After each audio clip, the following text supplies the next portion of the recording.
Town Hall Heroes.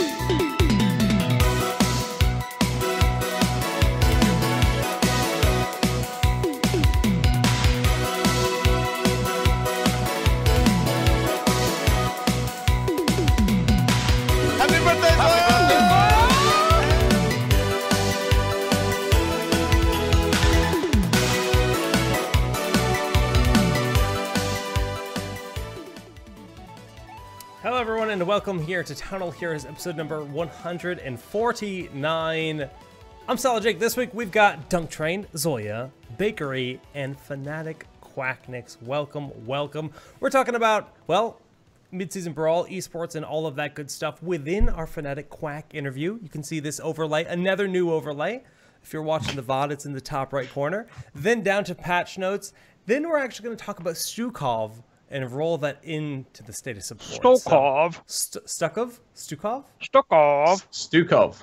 Stukov, I think. Stukov. Your pronunciation was right. You just said it weird. Well, I mean, that's how I do. Stukov.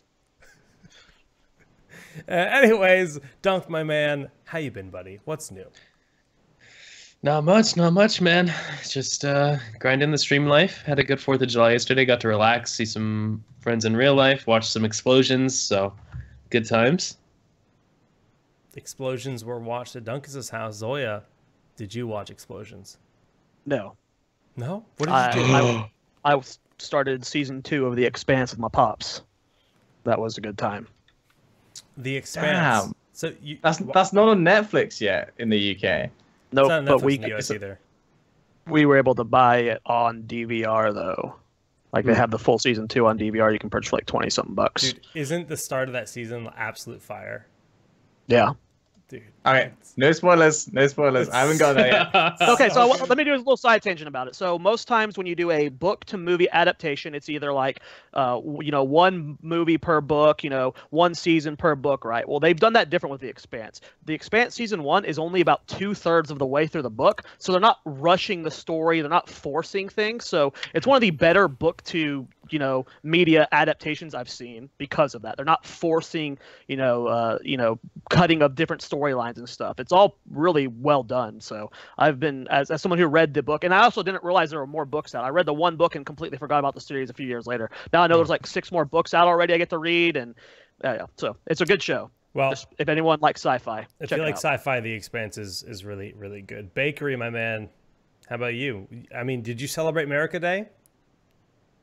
No, not really. Why I wonder why. Yeah, dude, I've been okay. Like, obviously, HCC performance hasn't been amazing, but the weird thing is that as a team, things are actually going pretty well, like outside of the HCC. So, kind of mixed feelings there, but not too bad overall. And Quacknix, you can now call yourself a world champion. How does it feel, buddy? I mean, it feels really good.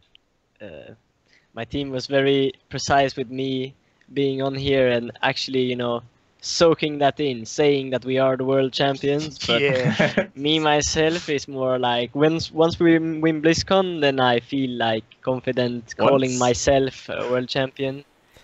But Do you honestly that, feel yeah. that, like, something like the mid-season brawl, something like DreamHack is not the same level of prestige as BlizzCon? Because honestly, it's still the same level of competition. I think it is for sure, but the fact that we didn't actually beat the Koreans during this tournament, like we didn't actually eliminate the Koreans Bakery did during that this job. tournament. Yeah, you're right.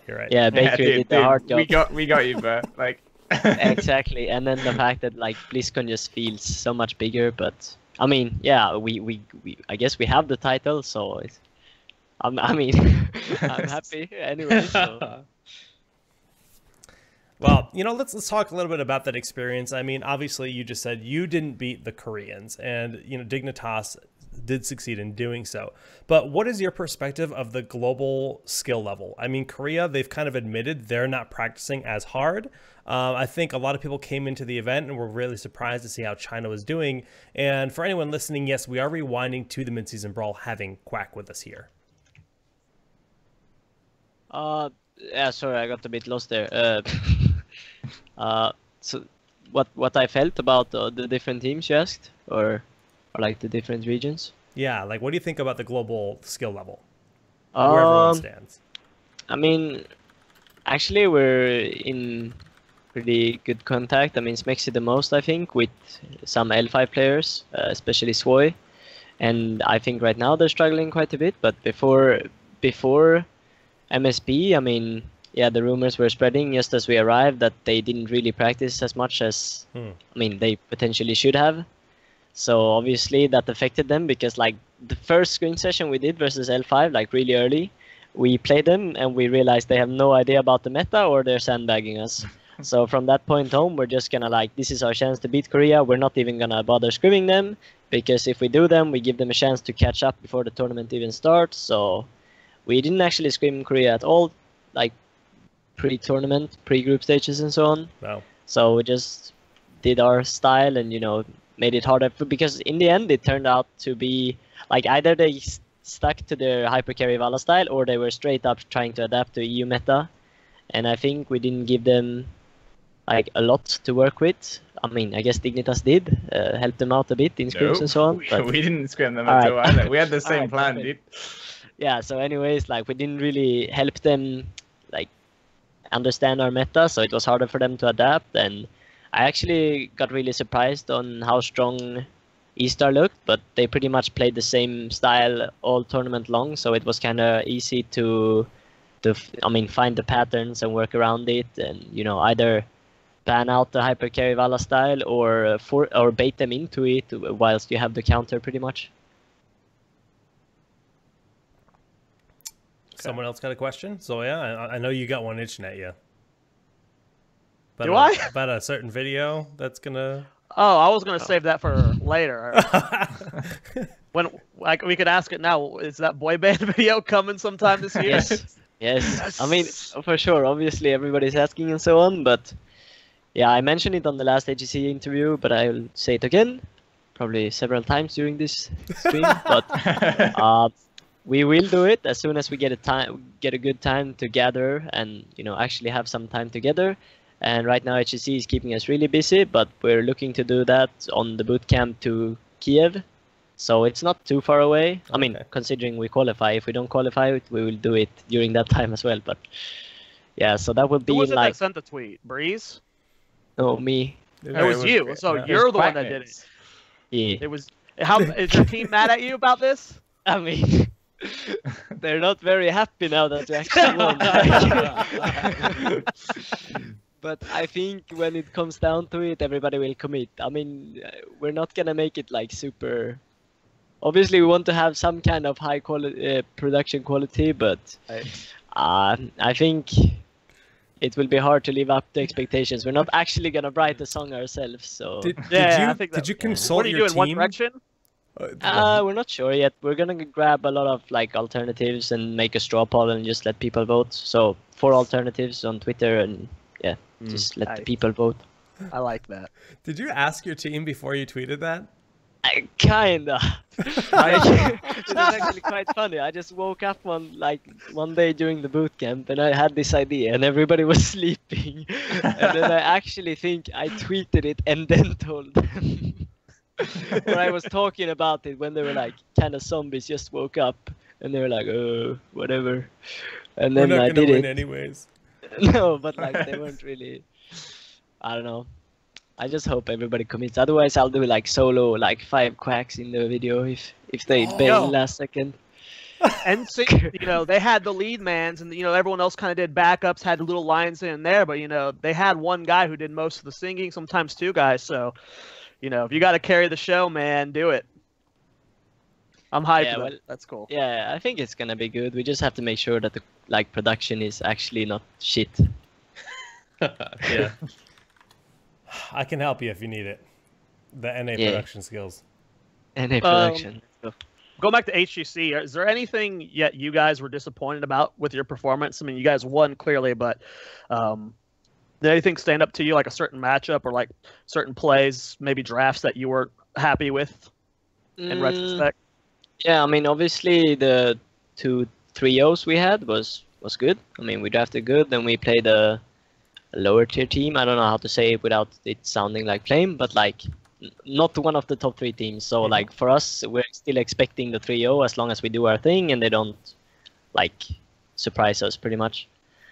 So with that, we're happy. We got the result we wanted, 3-0. And then versus Liquid, we messed up the 4th draft, I think, where we like it was Battlefield of Eternity and we picked Sylvanas, and we didn't quite have the damage ever to like one shot and like hindsight, like afterwards. I mean, we really felt like Falstad would have straight up been a better pickup, and we felt that the more we thought about it afterwards, we thought it would actually be a pretty easy win. Like, I mean, the draft-wise, we would have a lot stronger draft if we just went with Falstad instead of Sylvanas.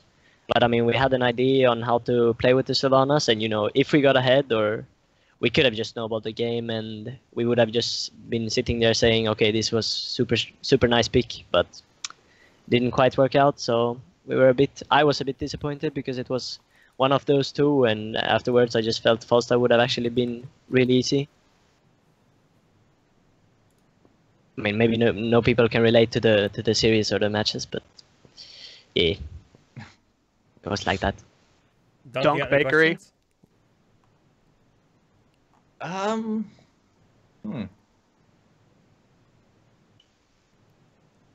Okay, I've got one.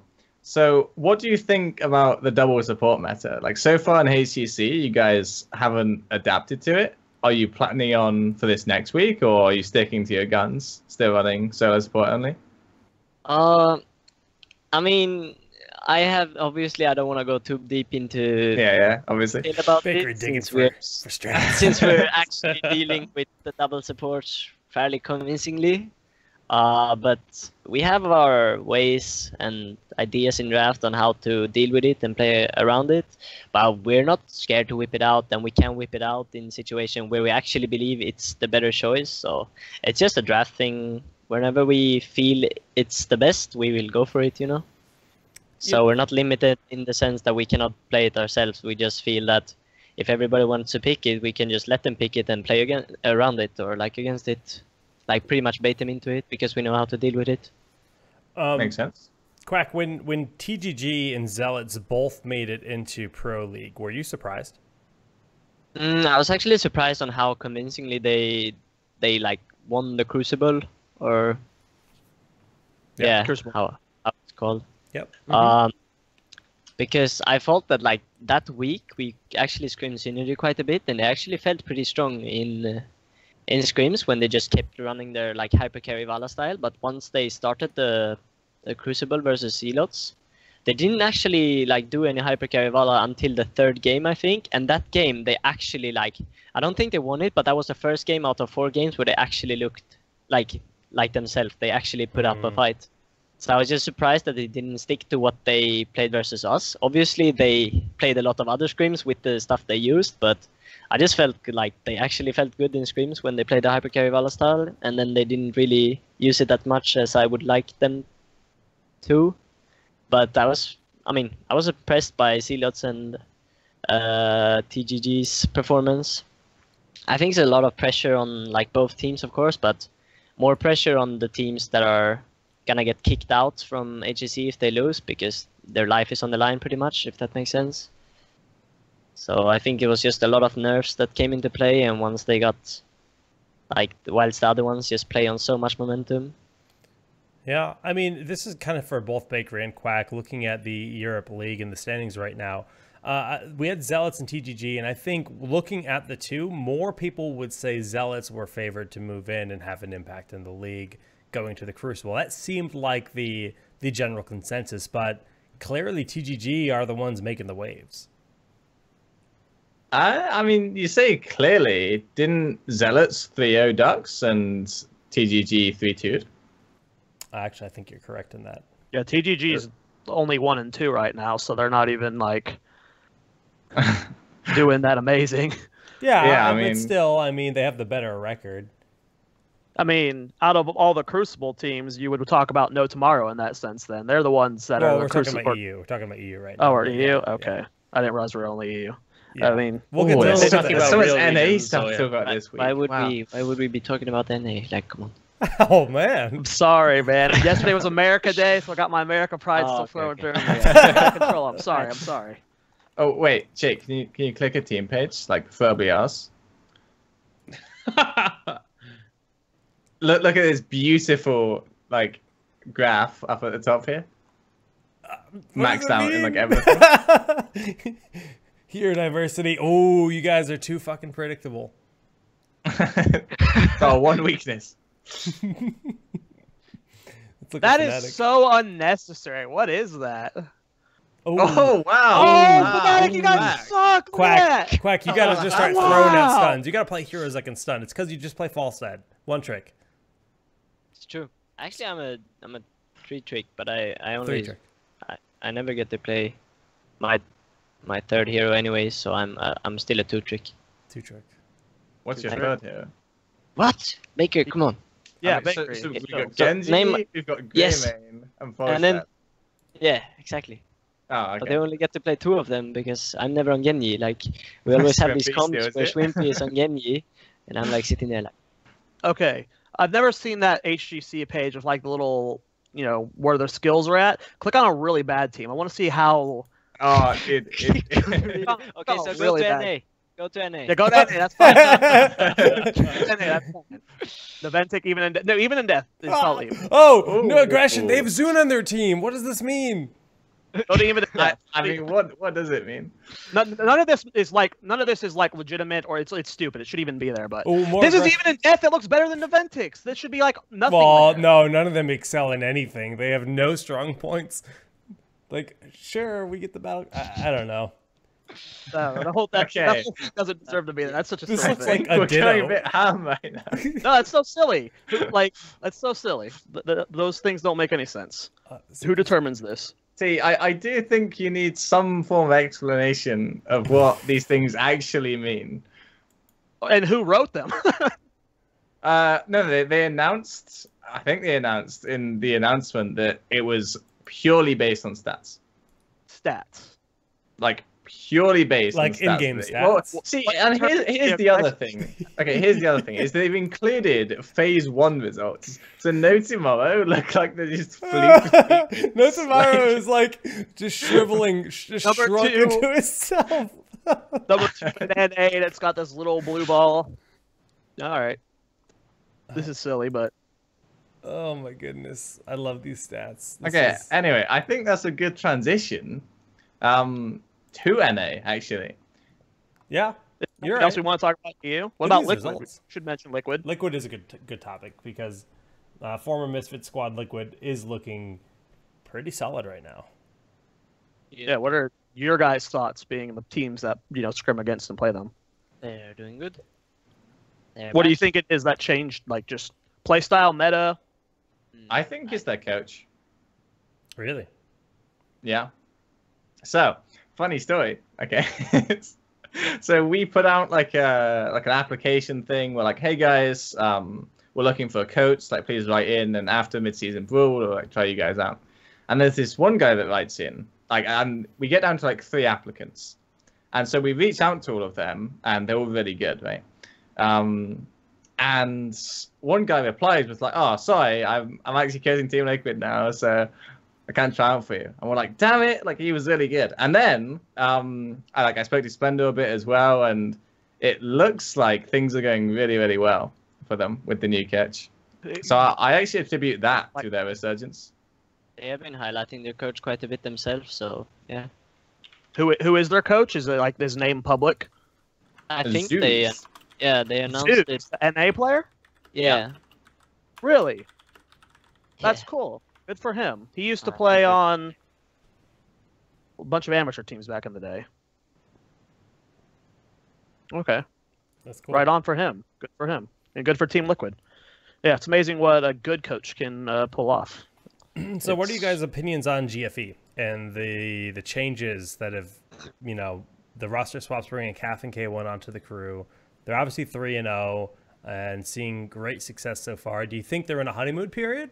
Is this a new God Squad in NA, or is it just kind of like they're playing well?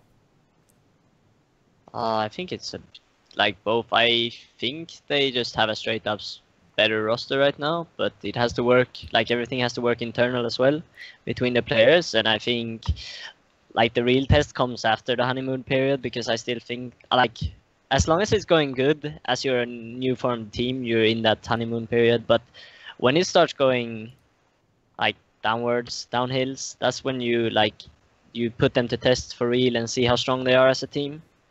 So we'll just have to wait and see. But I for sure do believe that they are stronger now than, I mean, this roster will be stronger than the last roster. I mean, yeah, I definitely agree. Yeah, they've already defeated the 2 midseason Brawl teams, right? And that's their biggest challenge in theory. But when you look at the actual current standings, the fact that No Tomorrow are also 3-0, I think is probably the biggest surprise of all. Like, we all kind of had GFE on our radar. We're saying, okay, they're bringing Caf and K1 on. This is either going to make or break the team and decide their future. So far, it seems like it's making it. But No Tomorrow, I don't think anybody was expecting them to go 3-0 at the start of this season. And what? They already beat Roll20, right? Let me look at the results again. They reverse sweep tempo as well, no? Yeah, that was sick. Yeah. I don't know. It's a lot of good things happening for that team at once. Yeah, I mean, they were unhappy with the last roster. That's why Urho was removed from the team. It just wasn't working there, mentally and like team synergy wise. Just removing that aspect from a team can change everything dramatically. But you also have Equinox coming in, who is moving to his preferred role as well. He didn't want to play Warriors. He hated playing Warriors, and now he's back in his comfort zone. So it's like a lot of good things happening at once for that team. It's pretty cool. I think everyone can, but if all the right things line up. But again, it's that honeymoon phase. Like I back to GFE. Like I've talked to Cav and K1. They're both really happy with the team right now. But let's see. With both knows tomorrow and GFE. 3 weeks from now. 6 weeks from now. Are still things going well? Are they on each other, clashing and stuff, each other's nerves and shit by then? We'll see. Yeah, I mean, it's kind of hard to count that out. Obviously, it's 3 teams, 3 spots that bring you to the next event, and that's what really matters. Well, with Tempo Storm being in 4 and 5 right now, like, it's going to be hard-pressed for Team Freedom to maintain a top 3 position, I feel, but they certainly are in a good spot to do so, being tied up with Roll20. Tempo being 1 and 2, I think, is the biggest surprise of all. I mean, even at the midseason brawl, I think they got a lot of criticism, teams, players, and community, and everyone basically saying this is a team that's stagnating. They're not innovating. They're not changing their style. They're not, pressing the envelope to evolve as a team. And the fact that are they the only team that made 0 roster changes? In NA, yes. In NA. So, in theory, that's a strength, but they need to find a way to shake things up, obviously. And technically, even in Death didn't make roster changes either. But they're just saying. Technically, they didn't, but yeah. I don't know. Speaking of even in Death, they got a game. Got them. Who was it from? Superstars, was it? I believe so. Yeah. 1 and 9. Yeah. It was. Hey, I promised a few weeks ago that when Even in Death does stuff, I would point it out. All right? They didn't do anything in the first few weeks. Here they are. They've done something. They've taken a game. And the next time they've, take a set, I'll bring it up again then. But they have a lot to prove still, clearly. Let's talk about the Ventic, because that's the most interesting one to me, is as Jake is played the Oh my god, it slays me. It's just too much. He's talking about iDream in the background. Oh, it's the absolute best thing I've ever seen. I'm not sure how that got into the broadcast. I'm gonna be honest. No, the evolution is so good though. Yeah, it evolves a weird way. Here you see iDream with Kenma arms or something. And he's like, arms, I think he's clipping into Zuna a bit. Yeah, they're making improvements each day. It's like a ladder, Eventually, he's gonna look like he fits in.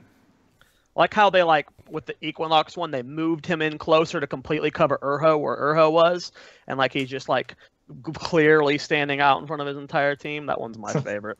Your favorite? Yeah, the Equinox one. That one's dope. I see it. The Equinox one is up. But notes or Naventic. It's interesting the changes they're making week to week. You know, the first few weeks we talked about Big E and you know his swap to support for the team, and then last week we saw again in a match with like DCs and stuff. But Tomster is the new support as well. They're struggling to find any groove at all. Okay. The set where Tomster's like gone for the first 2 games, I don't think there's much to take from that. No. I wasn't trying to criticize Tomster's support in that game at all. I'm just like, talking about the swap from immediately going to Tomster after Big E's rough start. It's just they had a really rough time in that series. Like, and then I checked like the comments and the chat and stuff. It's just people like hardcore flaming. I'm like, like how after those first 2 games, like that's not like even close to representative of Naventic. They did play Roll20, I think, in their first game of week 2, right? Yeah, sounds correct. And they looked very convincing for the first 2 games. Yeah. And then the last 2, it kind of fell apart. But the thing about Naventic is that, like, last year people were saying, oh, like, they're so good individually, like, there's always a chance they can come back. And now that they've had the roster change they wanted, Kenvo's moved to a coaching role, and they've gotten, like, the mechanics of iDream. I feel like it should be going better right now. Yeah, I don't think you're the only one. Like, if you think this roster is actually, like, top tier, then the results are not impressive, but they've also not had great opportunity. Like, a lot of the early results, I feel like, don't matter that much because, so we've played 2 weeks, right? The difficulty of your opponents in those 2 weeks decides a lot of how your score, like, is represented. Right. Like, no tomorrow, the only team that's impressive that they actually beat is Tempo, right? They got basically, like, they got two of the 3 weakest teams in the HGC, probably no question at first, right? So, like, oh my god, they're 3-0, but, like, the only thing that really tells us is, okay, they 3-2 Tempo. Is Tempo slumping or is no tomorrow good, right? But then you look at Naventic and it's like, okay, Naventic got stomped by Team Freedom and lost week 1 to Gale Force. So, like, they're probably worse than Gale Force, no question. And they lost to Roll20, but they looked good in the first 2 games. Like, I think you should have expected them to beat Team Freedom, and the fact they didn't is worrying. But that is the set with the DCs. Yeah. So it doesn't really tell us anything, I feel like.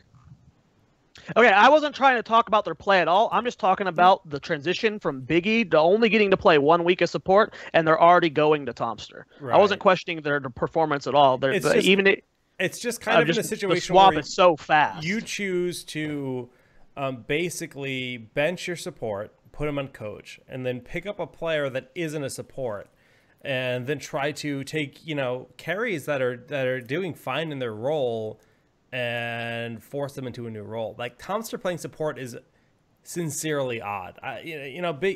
Seeing Biggie on support, that it makes a little bit more sense. But as soon as I saw Tomster on support, I'm like, what's happening here? And like, my understanding of the situation is that they had the opportunity to get a dedicated support main, and they didn't do it because Biggie and Tomster agreed that if they were to swap to support, they think they could be a stronger team than if they had a dedicated support main. So, like, it kind of makes sense to me. Like, the thing that I didn't like was swapping Biggie to support in the first place. I thought that was a bad move, given his mastery almost of the ranged assassin role. But to swap him off after 1 week and not really giving it a fair try, that strikes me as a bit of a bad decision. Yeah, that was my whole point here, was it just instantly happened. It just seems like there's no discipline. It seems like they're just kind of like throwing and seeing what sticks, right? Just throw shit at the wall and hope that one of the darts lands in a place that makes sense. Quack, have you watched much of their games? Not really. Like, Yeah. I haven't watched a lot of any. I watched like big games with Gale Force and Tempo, and Yeah. but no, I haven't really been. Like, it's pretty late, so I don't really stay up unless You it's don't need something it. like I No feel one is blames really. you, bro. What No, are no, what are your but- thoughts No one of blames you at all, man. the few games you've seen in NA? Do you just feel like they're still a step behind? Do you think that, like, you know, the new rosters might have some potential? Because obviously the next event, the next LAN, NA is in theory your biggest competition, Yeah. other than your region. Yeah, of course. So yeah, I don't know. I have to keep a bit track of them, and obviously they innovate some stuff that you might get ideas from and so on. But it's just like, since it's so late, I don't bother unless it's like two top tier teams in NA. That makes sense. Is that pretty much? Yeah, no, it makes sense. Well, we know that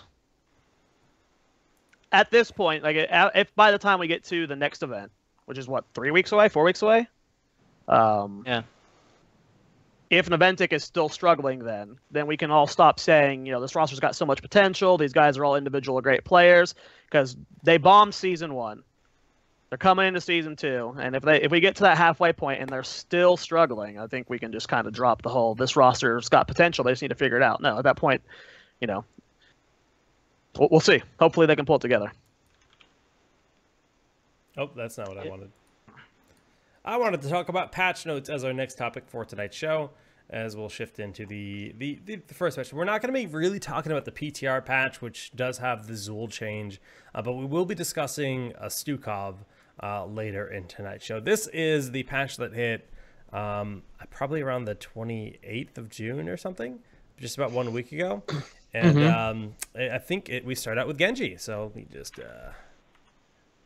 zoom in here so we can get all that sweet details. And Yeah. Dunkus, take it away. I mean, I don't think anyone would argue that Genji doesn't need nerfs of some sort. I was just kind of surprised to see these be the changes. I feel like this kind of didn't change much. The dodge change is good, I think. Dodge was like way overtuned. I think it's still generally the best pick on the tier, but I was surprised not to see anything else touched in these changes. These were very conservative changes overall to balance this whole patch, I will say. Very light-footed for sure. The thing about Genji is that when I look at the hero and when I try to think, like, where do I think he's overperforming and where do I think he's frustrating to play against, the answer I have is the Dragon Blade, like, lots of ease to clean up, like, completely unpunishable. It's not, I'm thinking, he's doing far too much damage. And that's why I don't like that they've decided to nerf a level 4 talent that was actually competitive anyway with a second level 4 talent, which wasn't touched. So it's like, that's kind of just almost reducing build diversity. And I also don't think it's touching the real issues. The other thing is about dodge. I think that talent is just should not be on his kit. Like, I think the talent's just straight up too strong. Like, they just need to remove it, I think. Do you think if they retuned dodge to not be a complete evade, so you still get afflicted by on-hit effects, like a block essentially instead of a dodge, if it was do you think that would be fine? 75%, I think it's fine. Yeah, Like you could. It's the fact that you can literally go in, like trade completely for free against like a grey main. You know, you get like 3 autos, 3 shurikens. He gets 0 return damage, and then you just hop out. Yep, it's stupid. I think, like, overall, like, the 2 nerfs they did to, like, the hacking Genji needs nerfs, sure, nice, they nerfed them, but what they nerfed doesn't change how strong the heroes are. Like, then just tuning down the numbers, like, on the Haka's auto attack won't change shit. And, like, on Genji, they did a nerf to dodge, which is good, but I still think the spell is too strong. Like, it's straight up too strong, and his kit overall is too strong, so I think they need to nerf more than what they did. Yeah. Malthael, you guys probably don't have any real experience with him outside of scrims. Obviously, we've seen all those, you know, clips and gifs of Malthael doing 1v5s and just having some ridiculous power. Do you think he's going to be in a good spot? What are your thoughts on the hero? I think he's really strong, but he's kind of like dependent on the situations, like comps and so on, which I think is good. Because I don't think it's something you can just first pick and like get away with it and him being OP.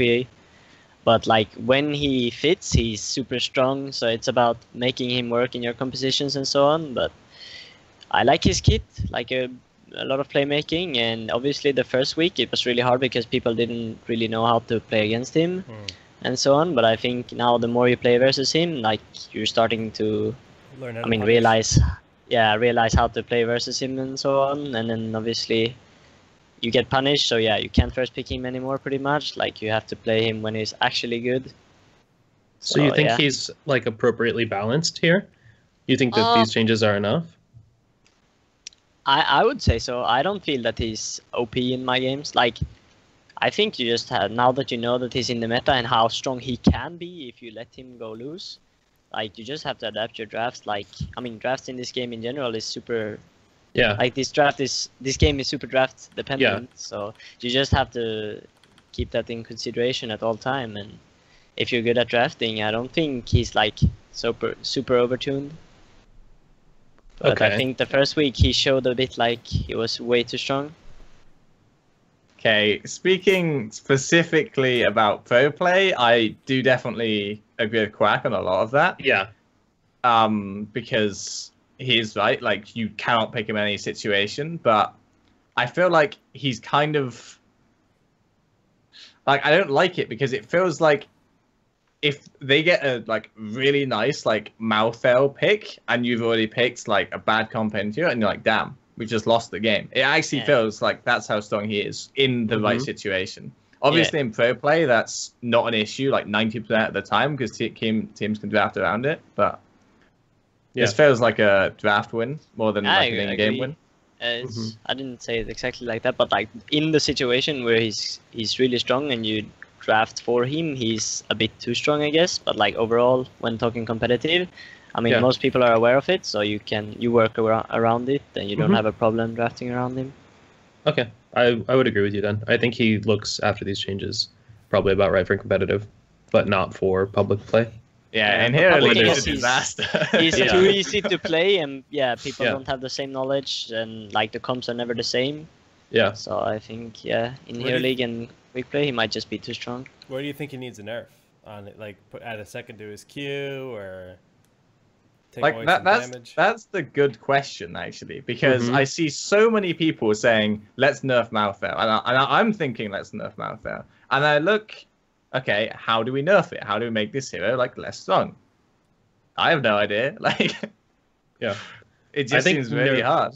Yeah, I think nerfing this hero appropriately will be like one of the most difficult balance tasks ever because he's just like he's such a hard counter to bad drafts, like in competitive, but useless outside of that kind of, and then like but good all around. I don't know how you tune him to be effective, both in public play and competitive play and not just a draft hard counter.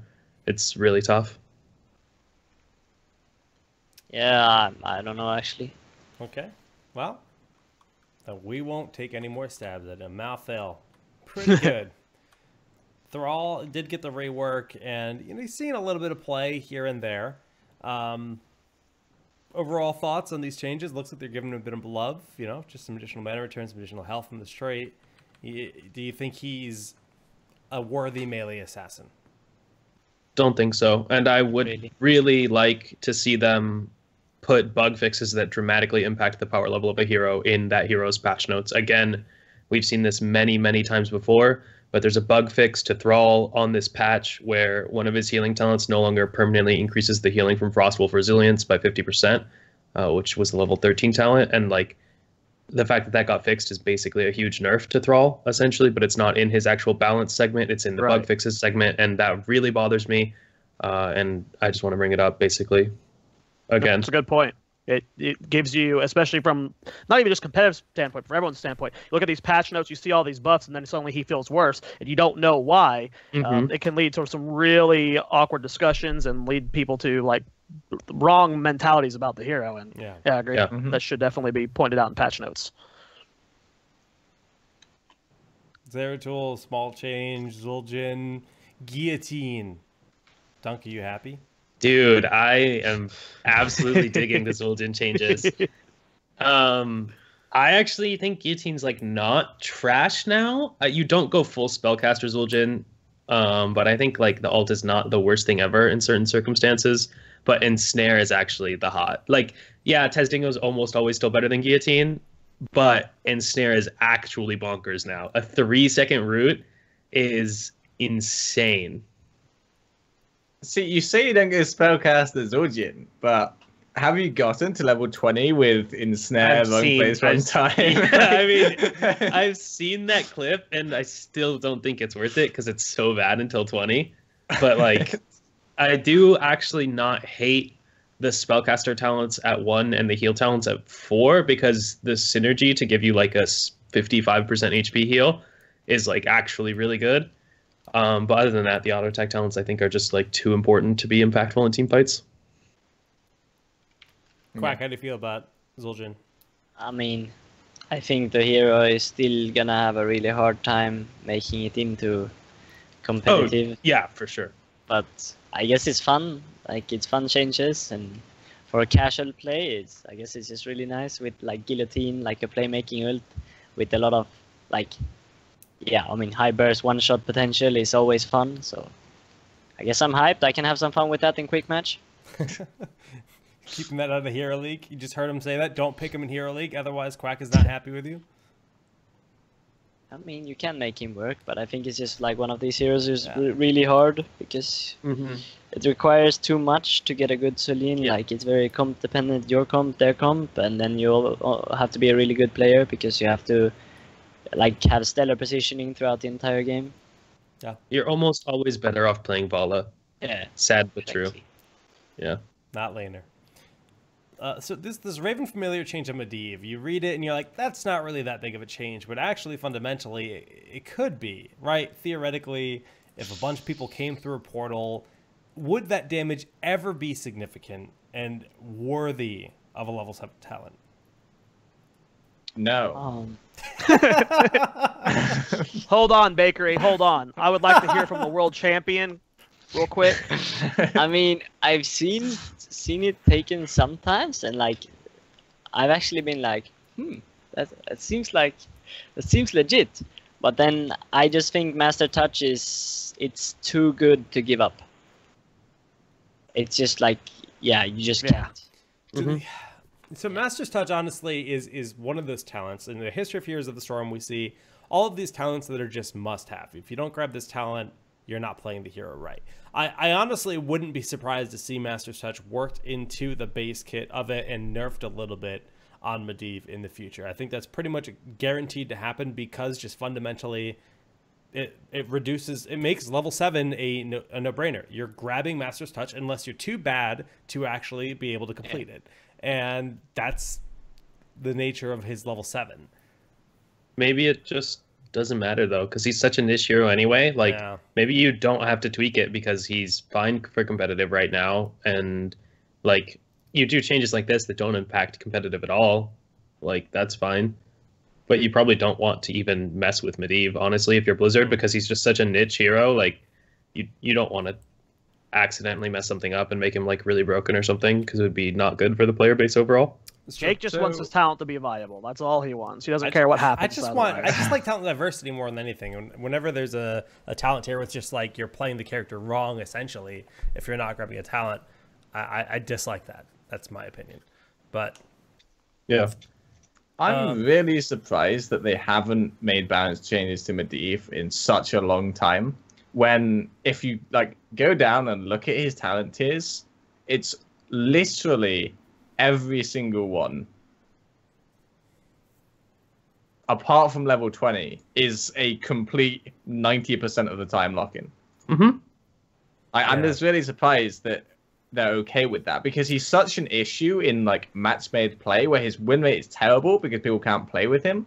Like, just buff these talents that like you cannot take in competitive because you have to take the other ones. I think part of it, honestly. Go ahead. Sorry.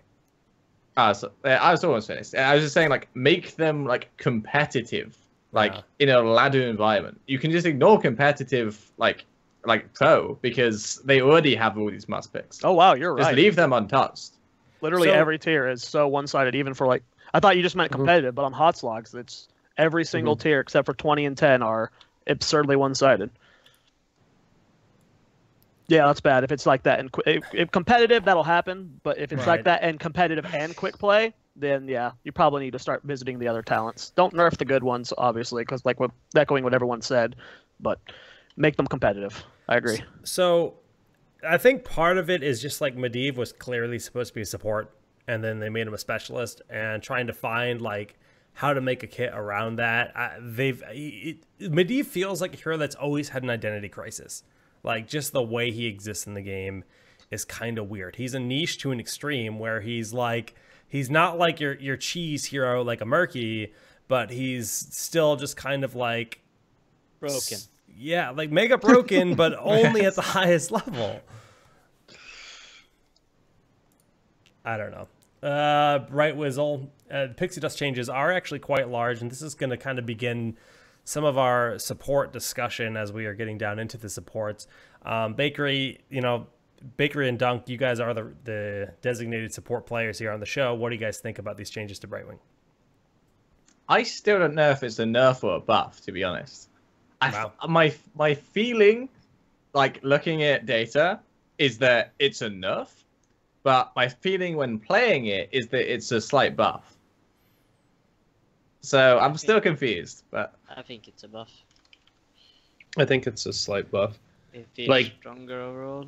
Like to have the spell damage from earlier levels. I think the only reason it's actually a buff is because of the proliferation of unreasonably high attack speed heroes. Like, if it was the old days where everyone block actually like shuts down every damage, like then I think it's a nerf. But now where you have like a Genji in almost every game, you have so many heroes with the absurdly high or like triple attack or whatever attack speed, like the block charges just weren't doing enough, so like the spell damage block is just better.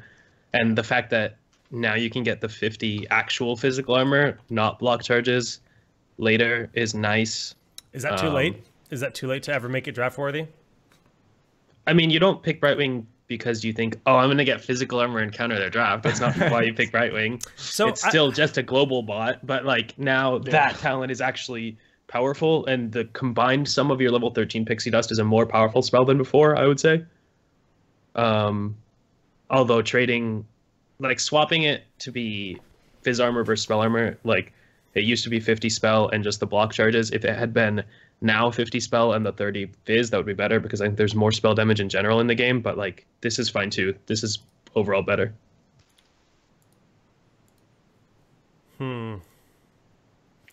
It's really tough when you think of just Brightwing as a hero, though, because you called her a global bot, but I see some pretty interesting potential, like late game with the hero. You're talking about Shield Dust being really nice. Bouncy Dust could be solid. You're giving up Criterize and Greater Poly for that, or even Hardened Focus, which is tough. I wonder if it would be meaningful for Bouncy Dust to be like maybe bounce more than once as like a level 7 replacement, because that seems to be like some of their new support philosophy is let's give meaningful level 7 talents that are actually appealing to take instead of cleanse. And if they're going this route of changing Pixie Dust to being a big part of her kit, I wonder how that's an interesting idea. Well, we got Lucio. Does this pull him out of the dumpster? Hope not. Keep him there. Stay there. Don't come back ever. Like, if you just look at Lucio's kit, there's no way that should ever be a solo support. And if it's not a solo support, then I don't want that hero in the game. So,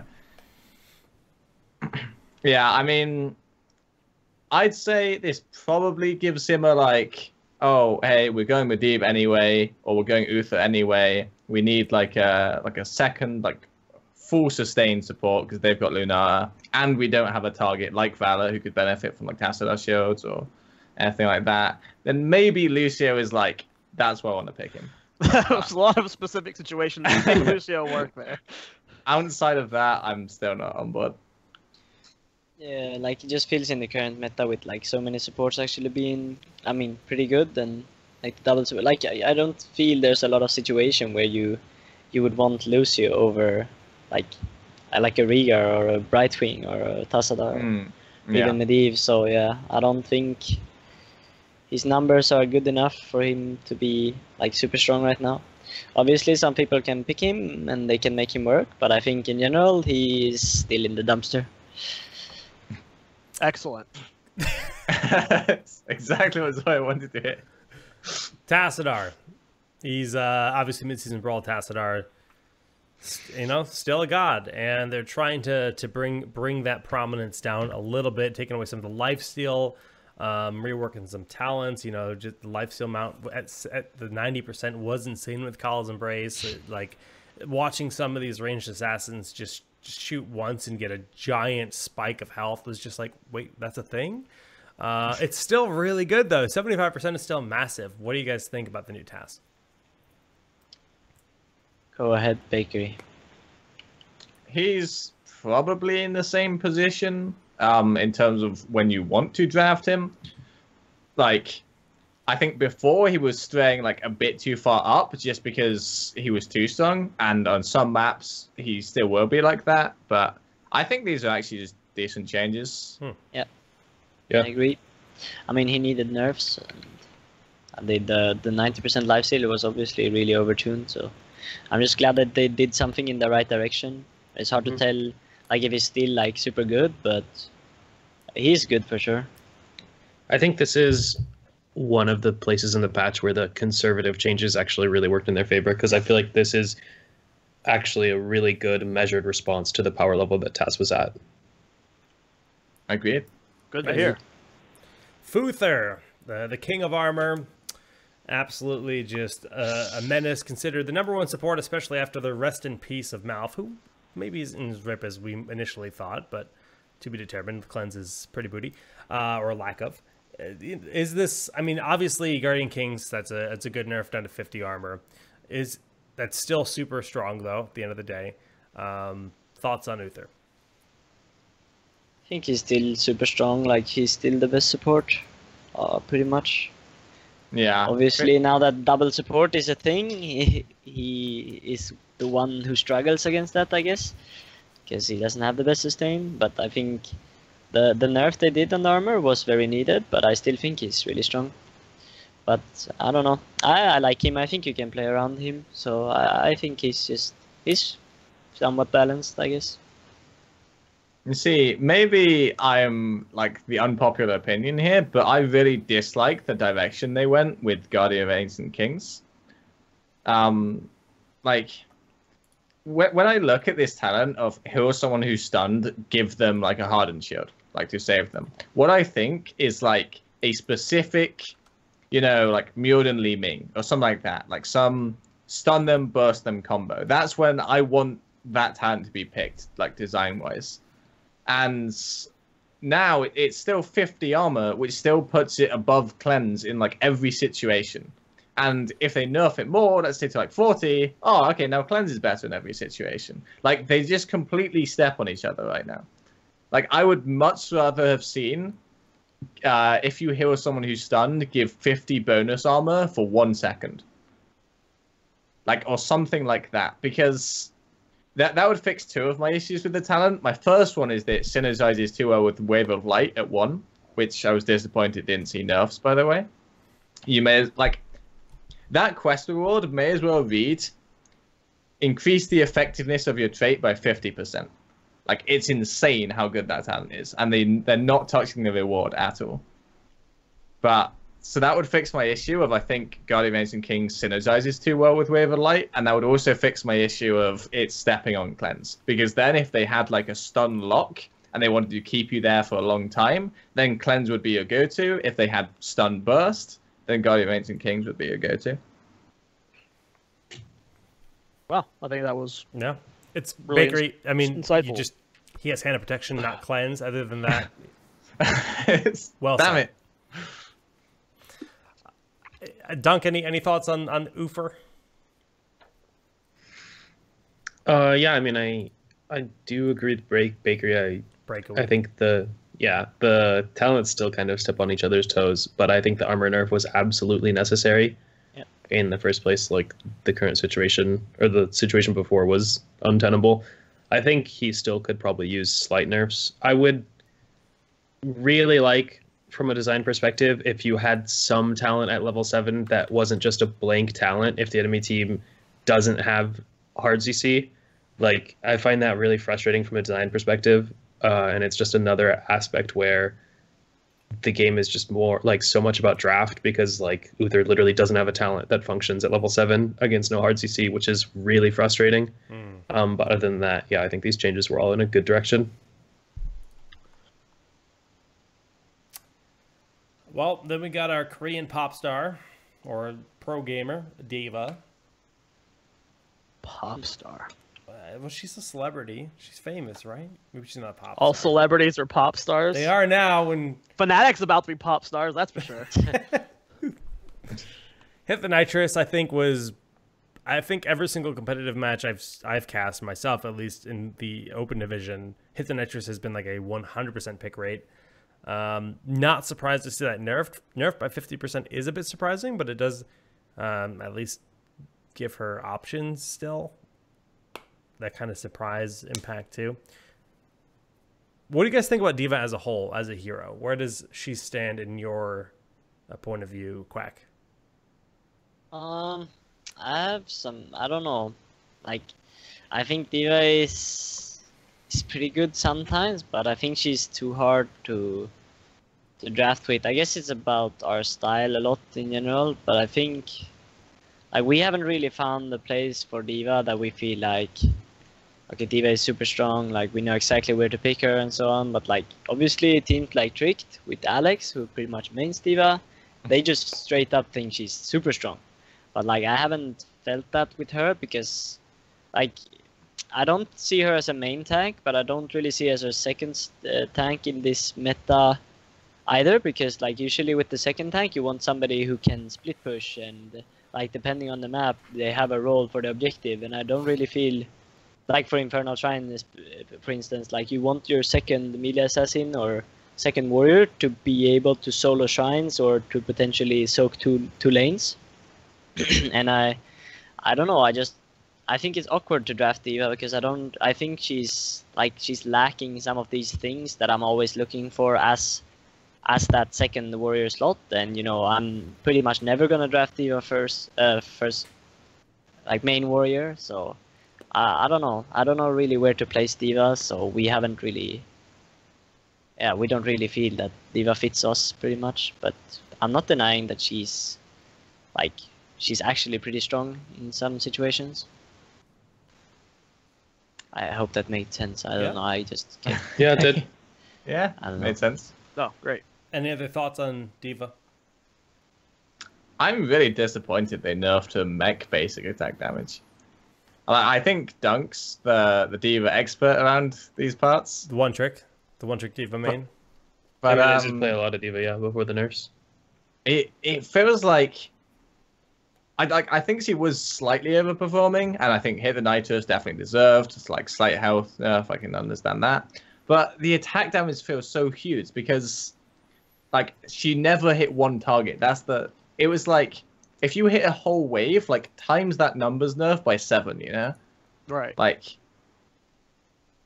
the changes really feel bad because they, like, really hurt her wave clear timing and, like, any of her solo laning. Like, her solo laning potential was based entirely on, like, wave clear timings where, like, you could clear the wave using a combination of spread autos and your Q to last hit the minions, like, and then get out essentially before the enemy team could trade too much on you or the enemy solo laner. And now I feel like all of that solo lane wave clear timing has been significantly nerfed because of the nerf to Hit the Nitrous in combination with the attack damage. I'm really not sure. Like, I don't think she's that strong after these nerfs. I almost never pick her anymore. I just don't feel good in mech form. Betrayed. I mean, she feels alone. like, statistically, she might be fine still. Yeah. I absolutely acknowledge that. She might even still be good, but I just feel a little awkward now trying to wave clear with her and stuff. I did nerf that severely with both the auto attack and the Hit the Nitrous changes because That was a big part of Hit to Nitrous. Well, okay. Down to the Haka. Basic attack damage. I think you talked about this a bit earlier, Quack. You were a little surprised by that? I just think, like, so the Haka came back, he got super buffed, he got in a really good spot, and all of a sudden he's like first pick, first ban on some maps. And I just think, like, so from that point he needs nerfs, but what nerfs they did to him is not the right ones. Like, it doesn't change the fact that the Haka is still like one of the best heroes in a lot of situations. I think that the fact that the Haka is a straight up NASCAR now is it's wrong. Like, they should be focusing on him not being a NASCAR. So, like, it's the same. Like, he has his go for talent level 1, which makes his passive, like the movement speed different from brushes, like from 3 seconds to 5 seconds. And he basically have mount speed. Like, he can run from curse from bottom to top, like basically full mount speed, because he keeps the movement speed bonus from the first bush to the next one. And I think that's just like, it's so stupid as well, because if you're playing like Liming or Falstad, the Haka takes in, you usually slow him and you E away from him, right? And you're gone, like you're safe. But he just, like, he tanks the slow. He just keeps going. He just keeps going. He's a NASCAR. He doesn't slow down. Because it's like, he just catches up with you, and I think that they should have been focusing a bit on this and making it, I think it's 3 seconds normal, right? So maybe, or 2 seconds normal. I think he shouldn't have it, like the movement speed buff should stay at like 3.5 seconds, like the duration. I think 5 is way too overtuned. Obviously, globals are super strong in general, so I like that they nerfed that a bit because he's so strong.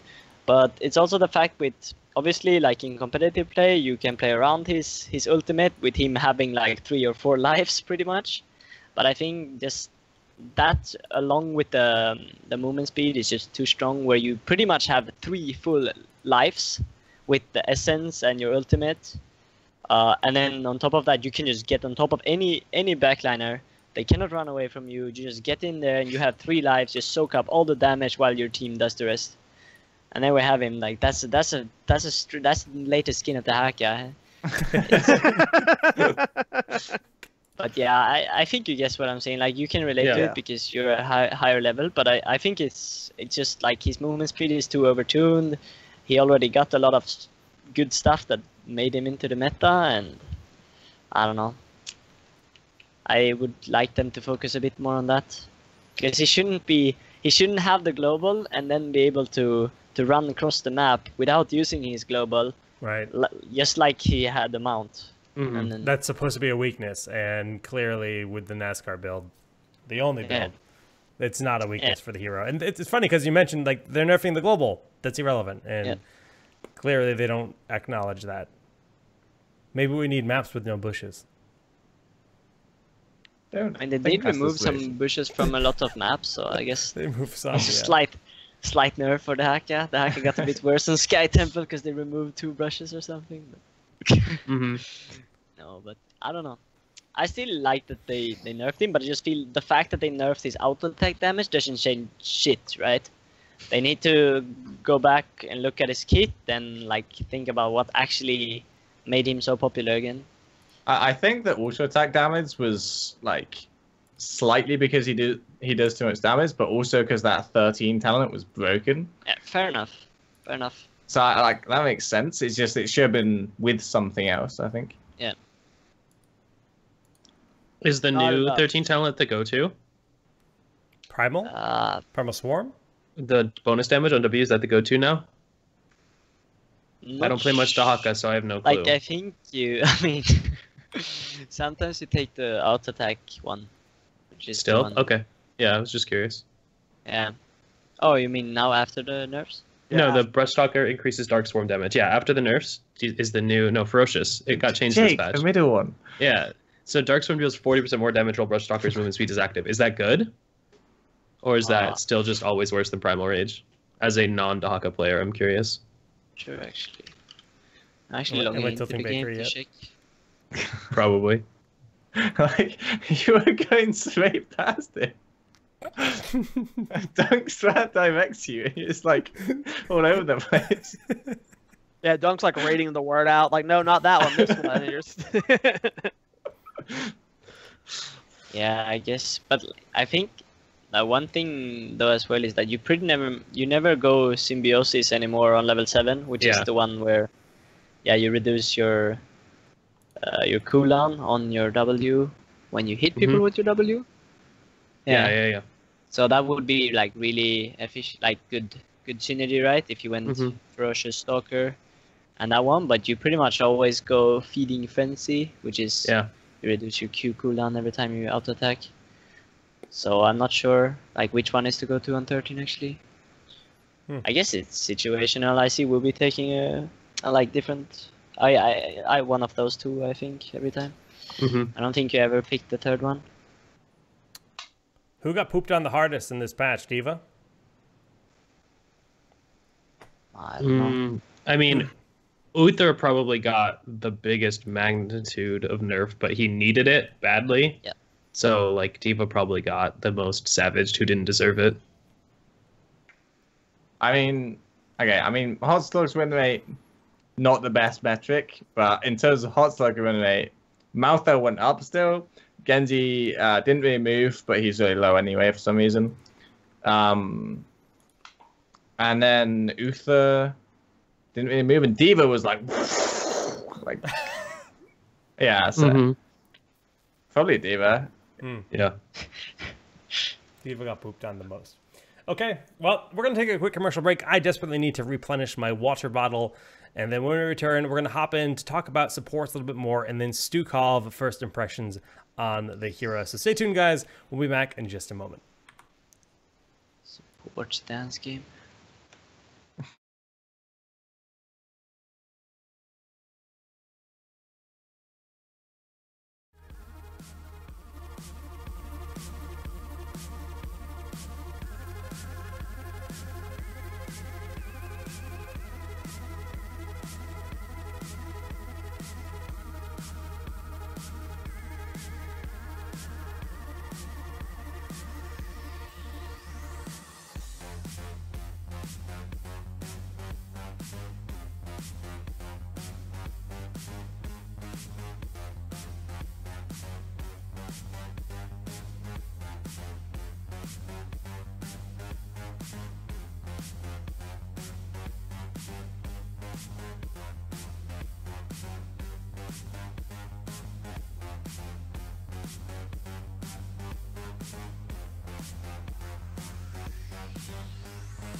Hello, everyone, and welcome back to TownHall. Here is part 2, episode number 149. Quack didn't use the break properly. He went AFK. Well, we were talking about Stukov because he hasn't played him yet because he's not playing the PTR. And we were talking about Stukov a lot. We had a bunch of fun realizations with him. It was a good time. But now he's getting some water. Here he's coming back. What are you eating, Jake? What is that? Chocolate? That's cheese? Chocolate. I got a nice. It's the digestive biscuit or something is what they call them. It's a Japanese cookie. I don't know. Oh, welcome back, Quack. What's up? You can see his fridge right behind him. He doesn't have to go far for the water. It's true. Snate's cosplay. How's Snitch's fridge doing? Have you seen it? Have you seen it lately, Bakery? Hey, he streams quite a lot, and the fridge I is don't still in the watch his background. stream. Good. Oh, I stole it. It's not in the background. Watch his next stream. That's like the biggest surprise ever to me, Jake. Don't watch Snitch's stream? Holy shit. I know. what are you doing with your life, Jake? Honestly. Terrible. Well, second half of the show, we are moving on into a little bit more of the state of support discussion. So we talked a little bit about... No, hang on. Stukov first. Oh, you're right, because that's going to bring us into our state of support discussion. You're so smart. Exactly. Bakery. We got some sick segues lined up. Sickest segues. He's already like predetermined them? Really? What a guy. No, honestly not. But... Well, Stukov is clearly an infested Terran. And when he was first announced, I think a lot of people had that fear. I think Dunk even tweeted out, "Thank God it's not a Nether Zagara," right? Because you see a Zerg like him, and you're like, crap, he's just going to spawn eggs. This is going to be the worst thing ever. He's going to be an infester, humanoid version, and it's going to be miserable. Not at all what they've done. They've actually made a pretty interesting kit for him. I'll pull him up in try mode here. But first impressions, Dunk. Okay. So disclaimer, for all first impressions, right now there's a bug where his trait is healing 50% too much starting from level 1, and it's like basically acting. Did they fix it? I played all my games on Monday. You can test if they fixed it here, but like, okay, if they fixed it, that's great, but my power level impression is not going to be accurate. But I think he's really cool. First impression is that I like the kit. I enjoy the sort of feel that you kind of have to balance, okay, am I popping my heals? Do I have a W up when I pop the heals? There's like some interesting micromanagement of timing and cooldowns there. And I think he has some really cool quests or some really cool talents. And then I think there are some talents that they don't really appreciate how hard they would be to complete. Like overall, I'm really happy with the kit. I think it's going to be cool. Zoya. I mean, his kit, I agree with like Dunk's initial tweet because I hadn't seen any of like the stuff about him. I saw Dunk's tweet first, so I was like immediately went into it with like high hopes. I was like, yes, he's not, going to be pooing out a bunch of minions and be cancer to the game. He seems fine. I don't like his. Baker just told me that the cooldown on his push ult's 20 seconds. And that blew mine and Quack's mind. That seems a bit too frequent. I guess we'll go into why later, but overall, I'm just he's got a good feel. I'm glad with the character design of him. It's not what I was expecting. So, all right, like in a word, my first impressions. Oh, dude. So, like in a word, thank God. Like basically, like.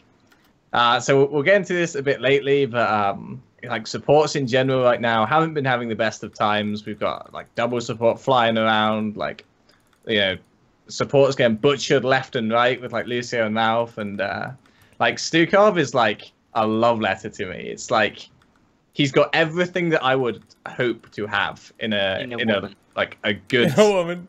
Hang on, in like a good support kit. So I'm really, really excited for him. Yeah, like I have no actual insight on him. Like I haven't played PTR at all.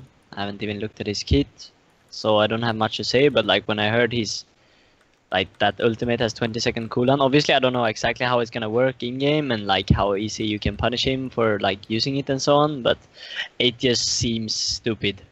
Like 20-second cooldown on the like Brazil range solo single target gust cocoon spell. I don't know, like it feels stupid, but then we'll see how it actually works in like in theory it seems stupid, but we'll see how it works in in actual play, in reality. In reality. So the range is short enough, so I mean, it's something that's good at least. So if it was like default global, then to be real dumb, yeah. Yeah, exactly. Yeah. It's actually really good they didn't make it default global, because then like if you missed, you'd just be shoving forever. Yeah. Oh, they'd have to make a cancel. But then they probably would have added so you could cancel it. Yeah. But then it would be broken, like probably. Yeah. But yeah.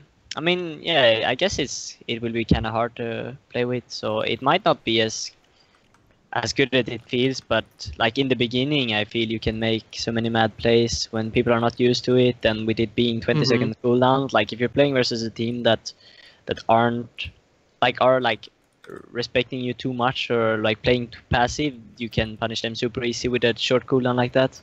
Just consistently looking for picks or like plays. So I guess he's got really like. Go ahead.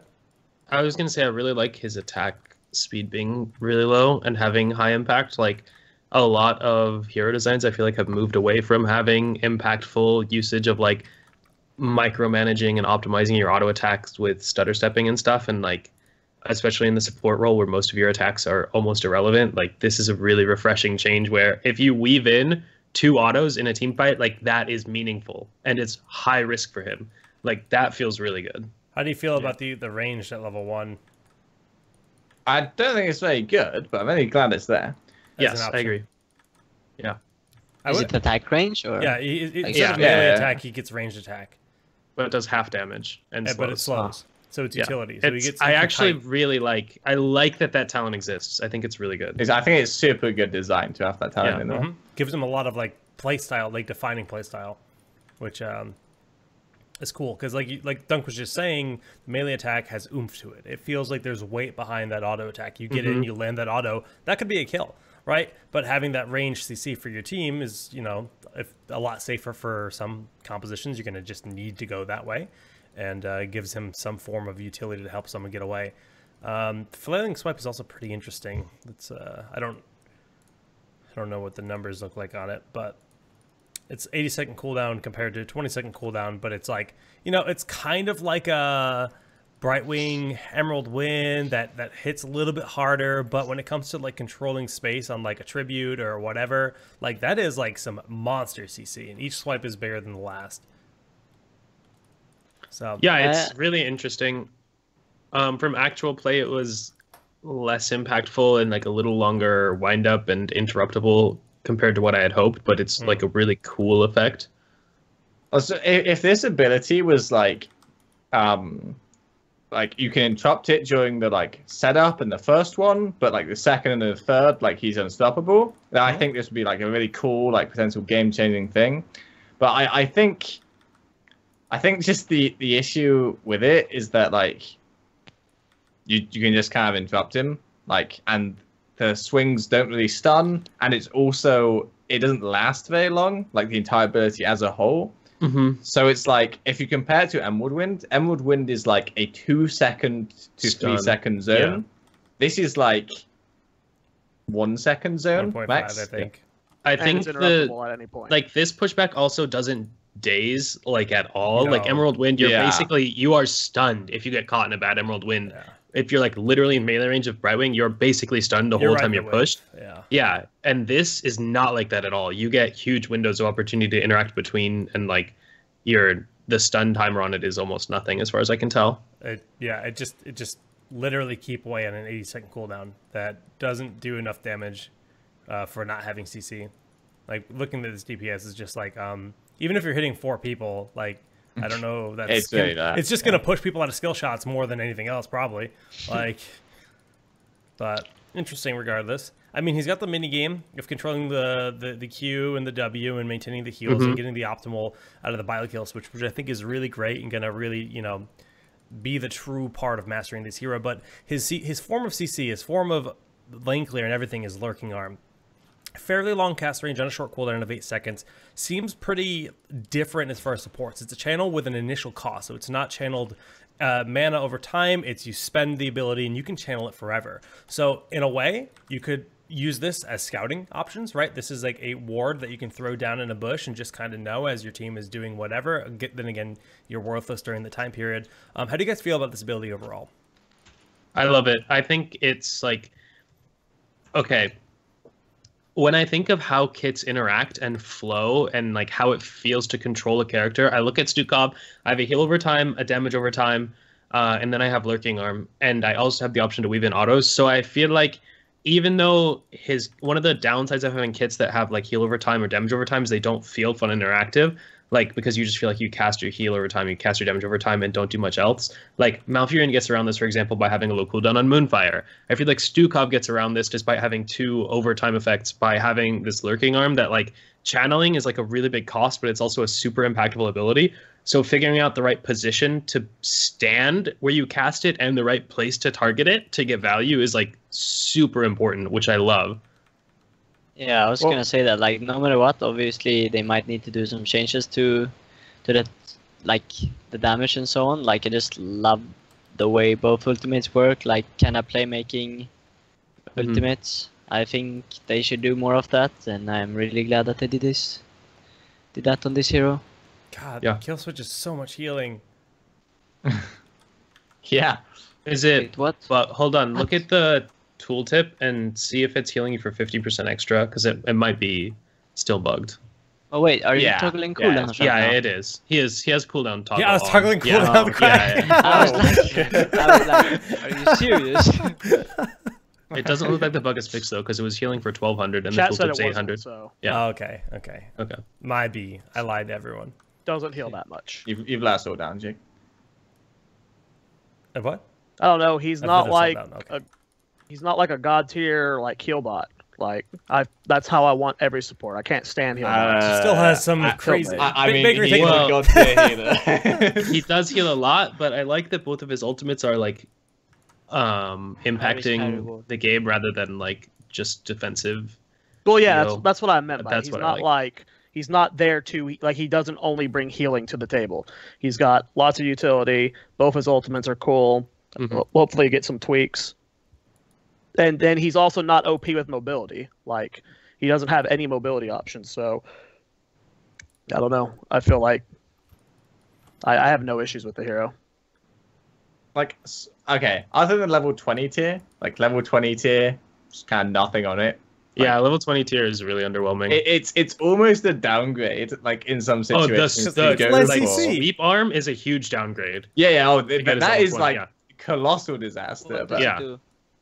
Okay, so the level 20 upgrade for his 3-hit arm changes love it to the 1 idea. hit per cast, and it's max range each cast. It's like a cool idea, but right now the cooldown between shoves is like really long. Each shove doesn't do that much. Each shove has half the cooldown of the base ability. Like, it's just, I think actually that upgrade is like actually a downgrade. Because it's 100%. it's 4 seconds between each swipe. It's so long, and like the daze is almost nothing. And the knockback, like if someone's in melee range when you do the arm sweep, it doesn't knock them back to the edge of the arm sweep. That's not how it works. Oh. It knocks them back like a pretty trivial distance. In all It honesty, knocks them back the same as a normal arm sweep, like all the Yeah. other ones do. yeah. Yeah, so I think that talent definitely needs to be adjusted to, like, I think even if you made it so that you had like 3 charges and the charge cooldown was like it refreshed all of them and it was still 80 seconds, it would still be balanced. And if you made it like if you also made it so that it knocked back further, it would still be balanced. Like that's how bad I think the talent is right now. But I like even the arm one, like the massive shove. I think even that can be a downgrade. I mean, Yeah, because it's faster. Yeah. yeah. I don't. But like, And then this one silence? is literally useless. You'd never want to use this almost. you know, honestly, I don't know if I agree with that. I think it's an upgrade.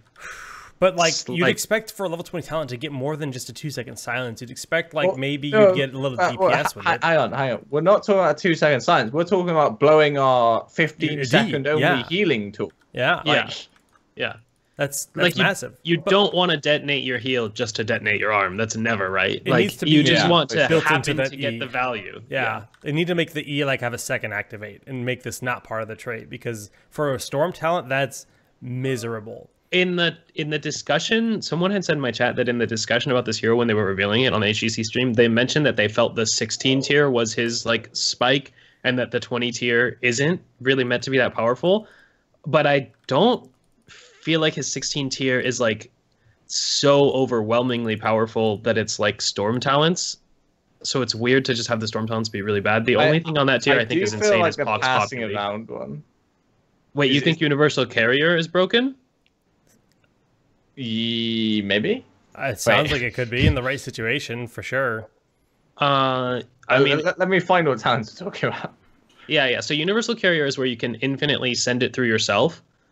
Yeah. And then Pox Populi is the one where activating it refreshes the durations instead of consumes them. And like that one is, I think, absolutely bonkers. See, like I played with that one. I thought it was really good, but then I played Pox Populi with the level 7 Bio Kill Switch one.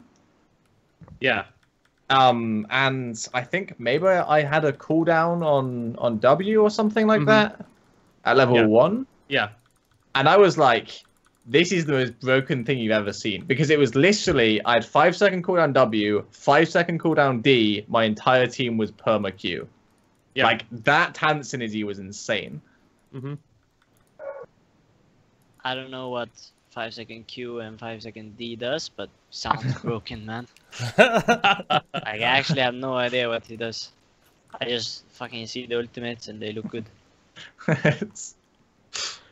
Well, Bakery, any last thoughts then before we move on to your segment?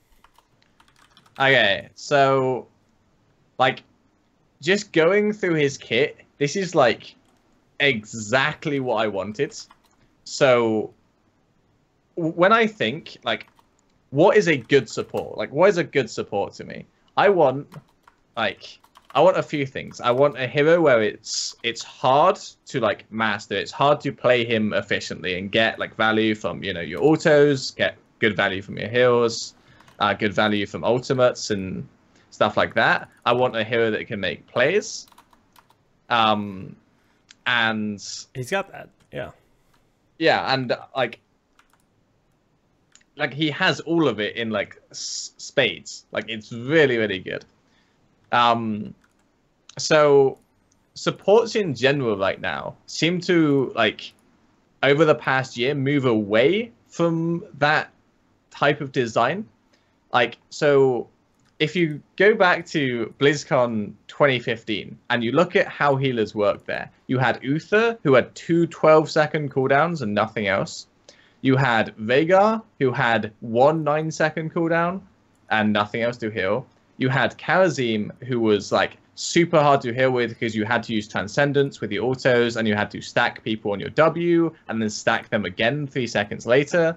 And like you got more healing depending on how many people were stacked, stuff like this. Malfurion had 7-second cooldowns and huge healing over time. So if you could set up properly with like free hearts and stuff like that, like just in general, healing was like really, really hard to do properly.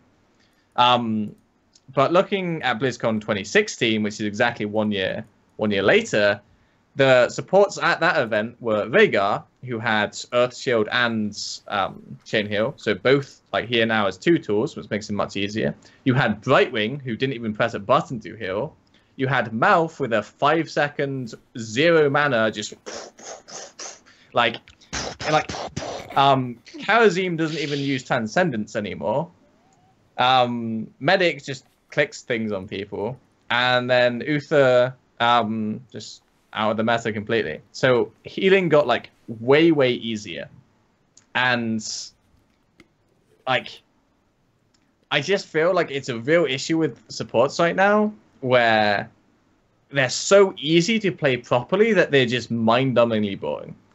And that's why I'm so excited for Stukov, actually, because everything about his kit of when do I properly use my Q, when do I properly use my D, when do I properly use my W, when do I properly use my E, it's literally every single ability is asking you a question, whereas there is no one right answer. no, like that Stukov is a damage dealer, and you should stick with your heal bots, and you should have thought about all this before you started maining support. Alright, good advice. Quack, I like you. Thank you.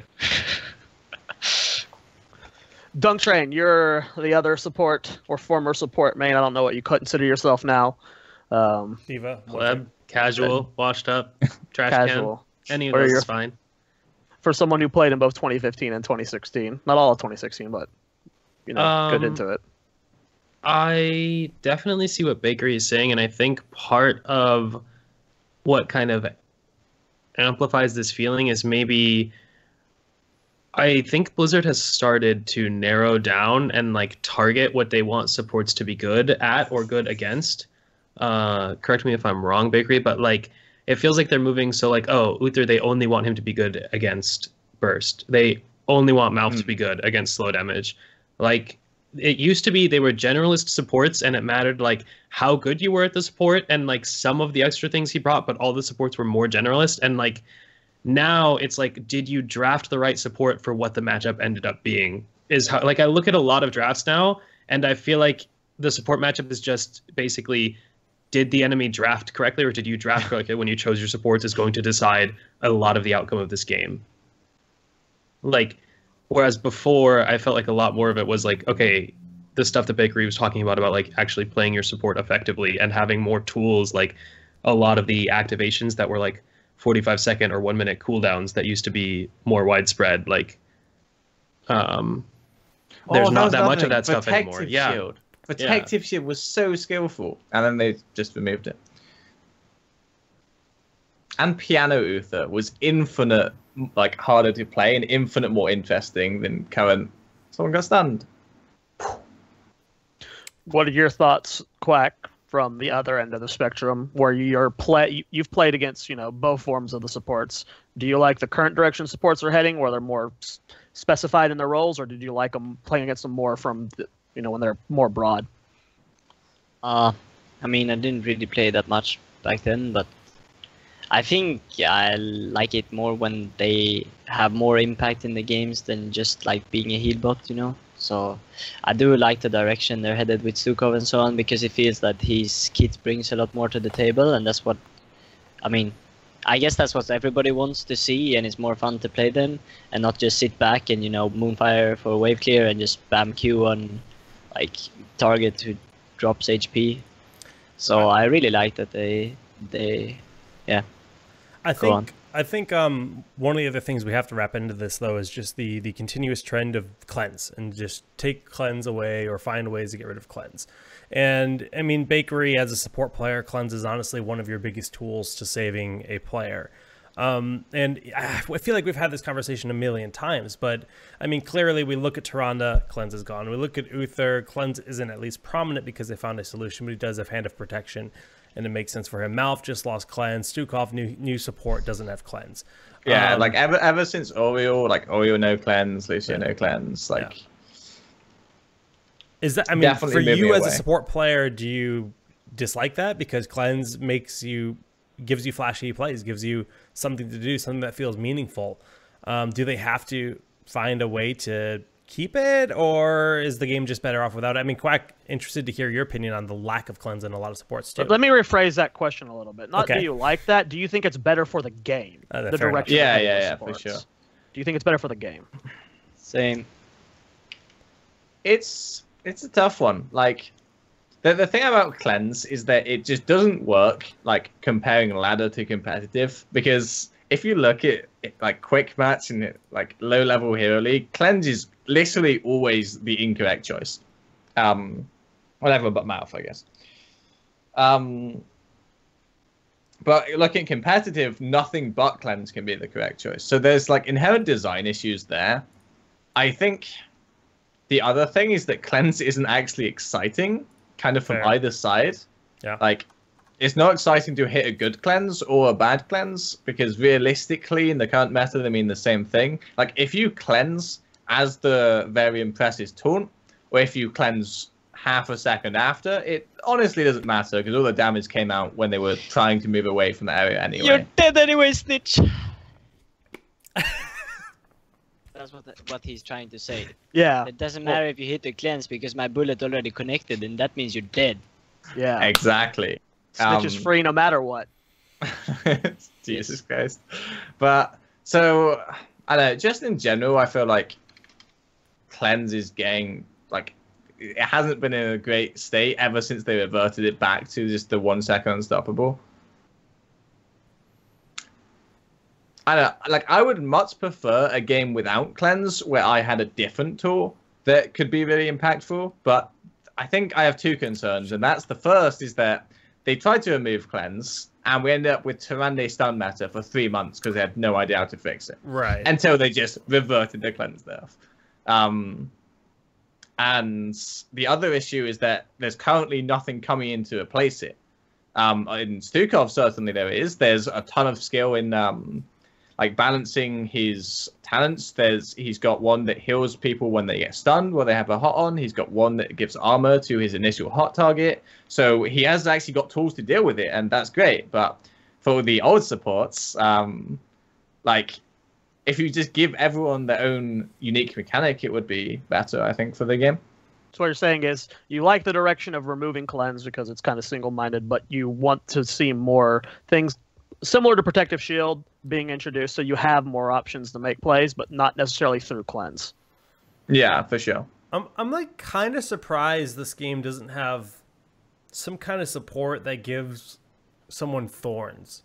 It's a very different thing than armor. But So I think thorns is like the ultimate. I'm struggling to understand this game, and I do not know why I just died, or why he just died, or my teammate just died. Mm-hmm. Yeah, because in like Hero League, you're gonna throw that on an Arthas, and you have that potato ball that's just autoing away on the Arthas, and just gonna reflect kill themselves. Yeah, reflect damage is always a tricky one. Yeah, super hard to be clear about what's going on. Huh. I don't know if I agree that. I mean, I feel like cleanse should maybe just be baseline on supports and longer cooldown or something. I just feel like I don't really agree with you that like a good cleanse doesn't feel good, but maybe it should feel better like forcing a bad cleanse from the other direction, like if the cooldown were longer. I don't know. I mean, Well, I've said this, I just want to say I've said this a million times on the show. Like I find one of the greatest things in watching an esport is resource management. And when cleanse is a valuable resource, and that's a very impactful thing as to whether or not a team can, approach this fight with a even footing or disadvantage or not, you take that away. I think that takes away from the game. And I love having long cooldowns that are super meaningful mixed in the game. As a spectator, as a commentator, everything. So what I was going to say, Dunk, is that I feel like it's actually a recent development, speaking strictly about competitive, is that before it used to be Muradin hit stun, ETC hit stun, Tyrande stuns after, and then hell, throw like Arthur's root in there or something. Obviously, it wasn't quite like that. But it was a CC chain. Yeah. Of you hit one stun, you hit the next, you hit the one after. C9 And there, a good cleanse mattered. Yeah. Because it was like, if you were super fast, they could get out of the danger zone very quickly. Yeah. Whereas now it feels like someone taunts, they've already got like tracer damage, like Li Ming combo, like Curse Bullet. So you're saying like the damage is so fast now that it doesn't matter, like how fast the cleanse was. Yeah. Yeah. Like that's my issue with cleanse right now. Like a high level competitive is it's literally you can cleanse instantly or you can cleanse 0.5 seconds too late and everything hit anyway. Yep. Do you think that's a symptom of the damage becoming too fast, too bursty? I definitely think it could be, but is it partially because of point click stuns like taunt? I mean, you can do it with murder too. But yeah, you can do it with anything. It doesn't matter. Yeah. Well, I think we were talking about it early in the show, the Li Ming combo, right? Murder gets a stun, Li Ming gets a full combo off, doesn't matter. The cleanse, if you don't blow like some form of shield there or something, the cleanse ain't going to stop that damage. Right. Huh. I mean, at the end of the day, Bakery, what's your takeaway of the state of supports? Is it troubling? Is it excited because of Stukov? Okay, before Stukov was released, I was like super worried about like what's happening to my role, because we've seen they want to remove cleanse since it's taken away from Tyrande, like not on Oriole, like stuff like that. And I think they said actually a blue post at one point would like we're not going to be putting cleanse on new heroes unless like we feel like we have to. Took it away from Mouth as well. And as I was saying, every support was getting so easy, they were getting so boring. There's still like really no high impact. Like Malfurion Root was super high impact, and they're like, oh, Malfurion's too strong. The first thing we come after, take that root down. It's like, that's not where I want to go. So before Stukov, I was super, super worried. But after Stukov, I just really hope that a lot of their resources have been dedicated, like behind the scenes and in upcoming patches, to making changes happen to other supports, making Malfurion like almost interesting again. Like maybe some changes to Rhaegar that would free up his level 13 to be a bit more diverse, and that would make him a much more interesting healer. Making some changes that allow other supports to actually stand in the front line, because literally no support can right now. Apart from maybe Stukov. I hate support, so the worse they get, the better for me. I'm not sure how I feel about a baseline cleanse. I think Dunk mentioned it, but I think it would be cool. Because I think for a very long while there was a lot of support that just wasn't viable because you were always in need of the cleanse. And I think like CC is always something that's gonna be in the game. Every single meta is gonna have, like, no matter what meta and so on, like CC is always really important, right? So I think like a lot of supports get punished, or at least did get punished when that was a thing. And yeah, I mean, CC is always going to be in the game, so I just think that I don't know how they need to design it for it to be viable, but I think if they could make something good with that, I think it would be optimal for sure. It's like super hard though, because like, imagine like just the prominence of double support with double baseline cleanse, right? Like if it's like, oh well, we need a second support to get our second free cleanse, right? Just free talent, yay! Well, like I think that's the other thing, is that like there were a lot of strategies, like especially maps like Battlefield of Eternity, that are specifically about picking a stun setup, and that gives you the pressure because before 7 they can't deal with the comp, and that turns into getting immortal, and then from that you try and snowball. And there's a whole lot of strategies even from the other side which are, okay guys, how do we not lose the game before 7, because once we get cleansed, like we feel very comfortable with this comp. And so just give it baseline, like starting at level 1, I think that's a major issue straight off the bat. And not having activate to level 7 feels pretty clunky. I agree. Yeah. I think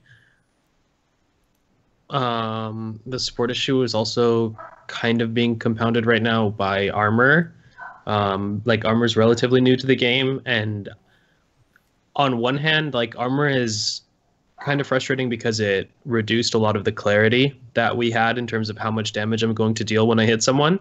I think that was one of my fears when I saw the system, and probably everyone agrees now that it's actually a thing where like there's a lot of armor effects going on, and it's hard to tell how much damage you're going to do when you hit someone. And heroes adding armor essentially make the second support more valuable too, because you're like, if you stack extra healing on top of the extra armor, you're amplifying the extra HP addition. So like I feel like it's really awkward right now to try and feel your way around sports when like, okay, stacking armor on heroes plus like multiplying with the extra healing, like it's kind of weird to discuss cleanse at the same time.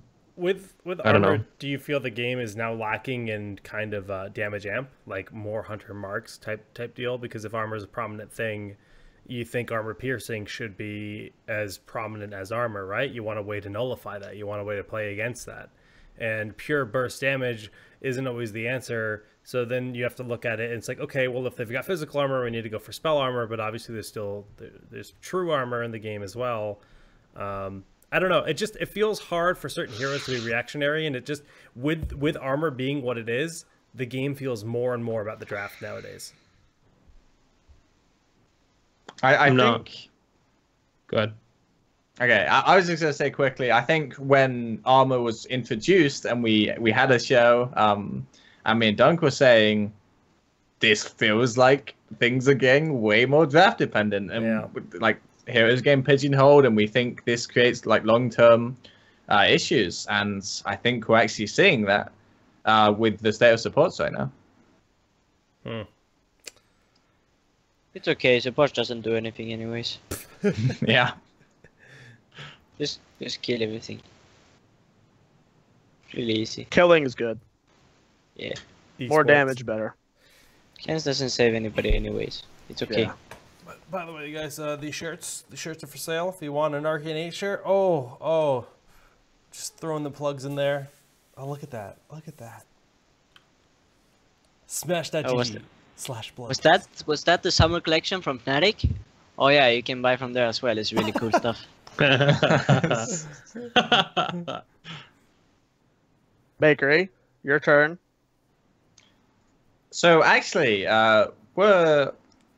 we have an agreement with MetaThreads, and if you go to metathreads.com, you can buy literally anything from that site. But you should probably buy Team Dignitas stuff because that's the best, as we all know.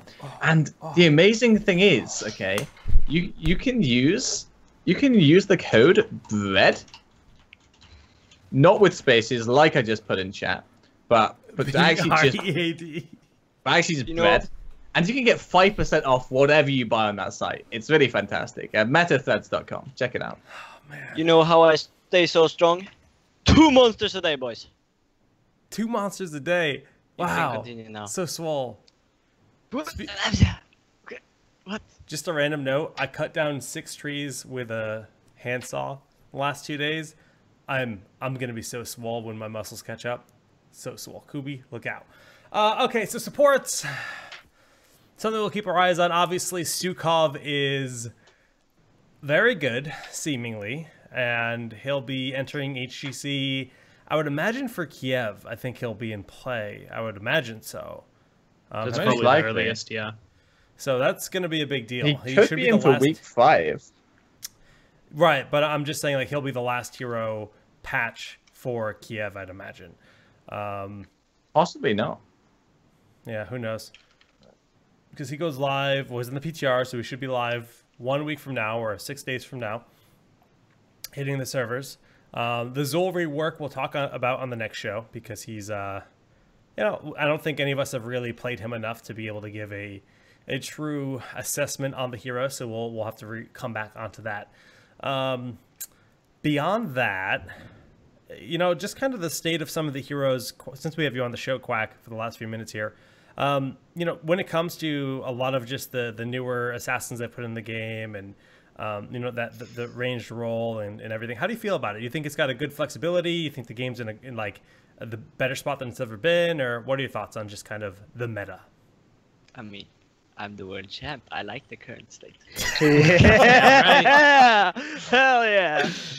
No, but I think obviously, just with time, I think Blizzard is doing a really good job with everything. So, obviously, I would like them to. They have said that they take feedback from competitive, but obviously, it's not all about the competitive. There are a lot of casual players as well. So it's hard to find the balance, but I think overall they're actually doing a good job. But I think, just looking at the nerfs on Genji and Dahaka, I feel like in certain situations they should still consider the feedback of pro players, because I think you could easily come down to actually better nerfs and buffs in general. But talking ranged heroes, I think is a really good spot for me as a ranged player right now. And support, I don't really care about support, so no. But I think with Stukov they're headed the right way with making utility based kits and not just being a heal bot and so on. So yeah, overall I'm happy with what they're doing and what they're trying to provide. Who's your favorite hero to play right now? Just fun-wise. Fun-wise? Greymane is Bay. But Bay. fun-wise... I I guess Genji actually, because like yeah, there's so much playmaking and so much mobility. Like you can be all over the place and make these mad plays that you can't normally do in HOTS otherwise, because yeah, you don't have items, you don't actually scale so much harder than others. But with Genji, once you get the resets and like if you have good mechanics, you can actually make so much happen. So yeah, guess Genji. Is anyone a tank main here? No. Yeah, sure. Why not? Sure. Okay, so how does it feel that the last main tank released was about 2 years and 1 month ago? Doesn't matter. They all just died a bullet. Well, they released a bunch of bruisers, but Who is So it? the last main tank was Johanna. It's launched in Really? June of 2014. But I mean, variants. 2015. You mean main tank as solo tank or just? Like, because Yeah, let's face it, I mean, Varian, like, he kind is in the of. multi-class. Like he's a tank. Like straight up. If you count Varian, then it's only been 8 months. Oh. yeah. Yeah, so I guess the next hero should be tank. Hopefully it is. I would like to You're see right, another though. range as well. Are you Did they suggesting that act- Cho is not a main tank? Oh damn. Am I suggesting that Leoic is not a main tank? Yes, I am, Mr. Dunk Train. He said Joe, but That's an interesting thing to bring up. I didn't realize that. That's yeah, kind of that's crazy. interesting. Huh. That's actually Oh, crazy. I don't know if it's necessarily a bad thing. I haven't ever. You don't like tanks either? Pretty or sure it's a what? bad No, thing. I like tanks. I don't have an issue with tanks right now because I mean, we've been in a double tank meta for a while, so it hasn't really been. At Two. least Oh, wait. there were Super some reworks in the mix that did make tanks Yeah. kind of like, you know, worthy and brought them to prominence. Because, like, let's face it, some of these tanks were just in the dumpster between then. If this was an issue, like that we haven't had a real solo tank in 2.5 years, then it would have been brought up several times before then, right? Yeah. Like the fact that we just realized that the first solo tank was 2.5 years ago, Joanna, that kind of points to that how it wasn't the biggest deal. Wait, Gary, since But- like 50% of all new heroes are Overwatch, which Overwatch tank is it going to be? I actually really want Reinhardt. But, What? like, Jonathan just Power. talking about tanks quickly, like, I actually think it's kind of a big issue, and why we have so many issues with supports like being in a bad position because they need cleanse, and then people like comboing like bullet and stuff, is because I feel like the tank design is really outdated in that to be a main tank, you need to have a stun, kind of. You need to have some way to like focus your team in on one target, be that a hook, be that, you know, like kind of holy ground or Tyrael going in with someone else, Yeah, be just, that you know, Diablo charge. Like, like I'd really those- like to see like a redesign of the tank role where they're much more flexible in how they do the frontlining rather than just focusing everyone onto like one target or something. Why are we bringing this up like 4 minutes before we end the show? You're like trying to open up like Well- a giant ass discussion.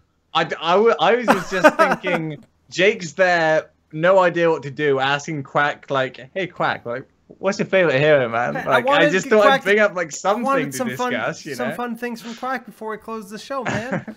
First of all, Winston's the only right answer to that first question. All right. Ooh, Reinhardt way better. Winston. No, Reinhardt. Reinhardt is gonna be stupid. Yes. He's gonna have like a Yes. bulwark, like something similar to what Braum has in League, and he's just gonna block all the damage, and you're gonna cry.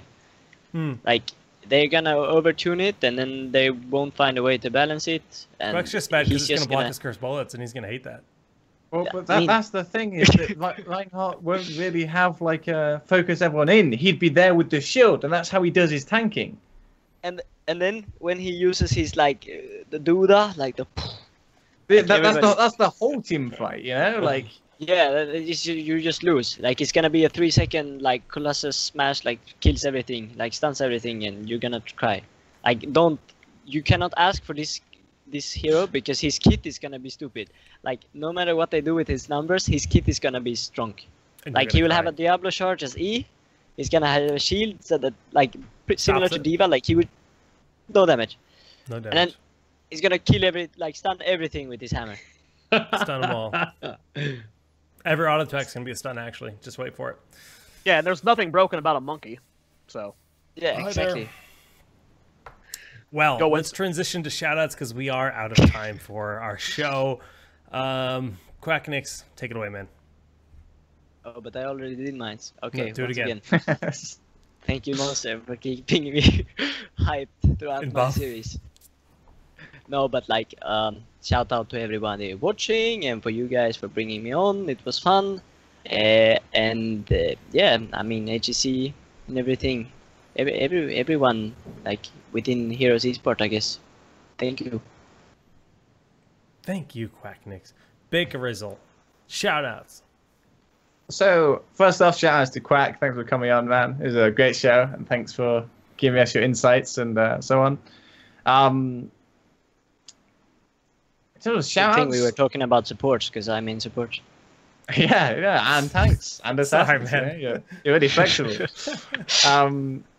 But shout outs to Team Dignitas, obviously, and all of our sponsors. If you want to buy Team Dignitas merchandise and get 5% off, then go to metafeds.com and use the code BREAD and buy a bakery jersey. If you want to follow me, you can check me out on Twitter, which is @BakeryHeroes. Hopefully some YouTube content coming soon. Check us out in HTC, because we need to stage a comeback. We need to beat... There you go. Other way. Good job. this guy right here in like a few weeks. So yeah, tune in. We're gonna be putting a lot of work and hopefully we can make it to the clash and so on. Yeah, well, luck then, Mr. Bakery.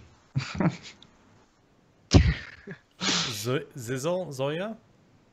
First of all, shout-outs to Jake. I like the order he put the shout-outs in, starting with the first place world champion and then moving on to the second place, What up? Dignitas. But I hate you, sorry. thank you, Jake. Big shout out to Quacknick for coming on. Thank you for staying up so late, man. Hopefully next time we get you on, it's not a State of Supports episode. But we have three support mains if you count Jake. So we talk about those way too much, unfortunately. I have shout out to Bloodlust. Donate. If you have any spare change that you want to pump into Heroes Esports, Arcanade is struggling to pull in those sponsors for the event. It's almost purely community funded. So if you liked last year's Bloodlust and you're looking forward to this year's, buy a T-shirt or something. They're great T-shirts and it goes soft. a long way. Are you a confirmed caster for that, Zoe? Yeah, both Dunk and I are. Confirmerinoed cappuccinos. The Hot Pepper Challenge is at 72% though, so someone did donate. I haven't looked at this in a few days. So thank you guys for that. The total prize pool is around $4,500-ish, I think. I'd have to add it all up from the crowdfunding. But yeah, no, I mean, it looks like it's gonna be me, Dunk, and Zoya casting. And I haven't asked them yet, but this is how I do things. I just say things on air and hope it works out and hope they accept it. Fucking prick. I'm thinking we might just try cast the whole event, and so people will take breaks here and there, but we're basically just going to try cast the whole tournament as a trio, and that's like not a common thing. We'll just go through, just have a good time, and it'll be one hell of a ride because, like Zoya said, sponsor money has been impossible to find with HGC being as prominent as it is in the space. People are just kind of sponsors just didn't bite this year, and we're gonna make it the best show we can with the three of us. Honestly, I think it's gonna be badass because we have all the best teams in NA, and it's gonna be super fun regardless. But yeah, smash.gg/bloodlust if you guys want to contribute or check the dates, because we do have I guess I'm shouting out my stuff and Dunk will go last. We do have... I'm not done. Well, I'm finishing my Bloodlust topic. July 15 is a Saturday. That's going to be the open finals. That is during HGC. So, you can catch the VODs because I don't expect a lot of people to watch that over HGC. And then we're doing a pro qualifier the week after that during the week. You can find all the dates on the esports tab here. But Zoya, continue. All right, Zoya, stop. Just quickly, I got an addendum to. Bakery, stop. Let the world champion speak, Bakery. No, I just wanted to do what he did to you, and I was hoping Dunk Train would go along and do Dunk's that to let me, the but... whole team down here, dude. Yes. All right. Anyway, I've got an addendum to my shout-outs. There's an interview with me, which was performed by the wonderful content team at teamdignitas.net, which you can check out in chat right now. Carry on, Zoya. I don't even remember what else I wanted to say. There's TownHall Breakaway tomorrow, a new show that Jake and I are launched a few weeks ago. We're both pretty excited about that game. We're not stepping away from Heroes. Quit asking that. We're doing two things at once, people. It happens. Quit asking that. Multitasking.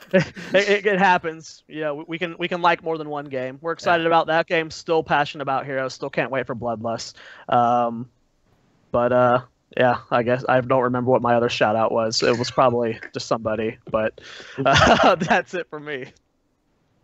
Hey, Dunk. Nice. All right. So I'm going to keep my shout outs short and sweet. Quack, thanks for coming on. Thanks everybody for watching. Support Bloodlust if you can, guys. It's really important to all of us. And come check out my stream, twitch.tv/dunktrain. You streaming after this? Absolutely. Absolutely. Go watch. That's what I like to hear. Make him play Diva, because he's not playing Diva since she got nerfed. So make him play Diva, chat. Hound him until he plays lots of Diva, at least 5 games of Diva tonight in Hero League. And I think it'll be a good stream. So thanks everyone for tuning into 149. Next episode is 150. That's pretty nuts. So GG's everyone. Quack, again, congrats on being, having the title, getting that big W. And thanks for joining us this week during our support discussion. You gave us a lot of good insight on the supports, which you love so much. We'll see you next time. GG's. See you.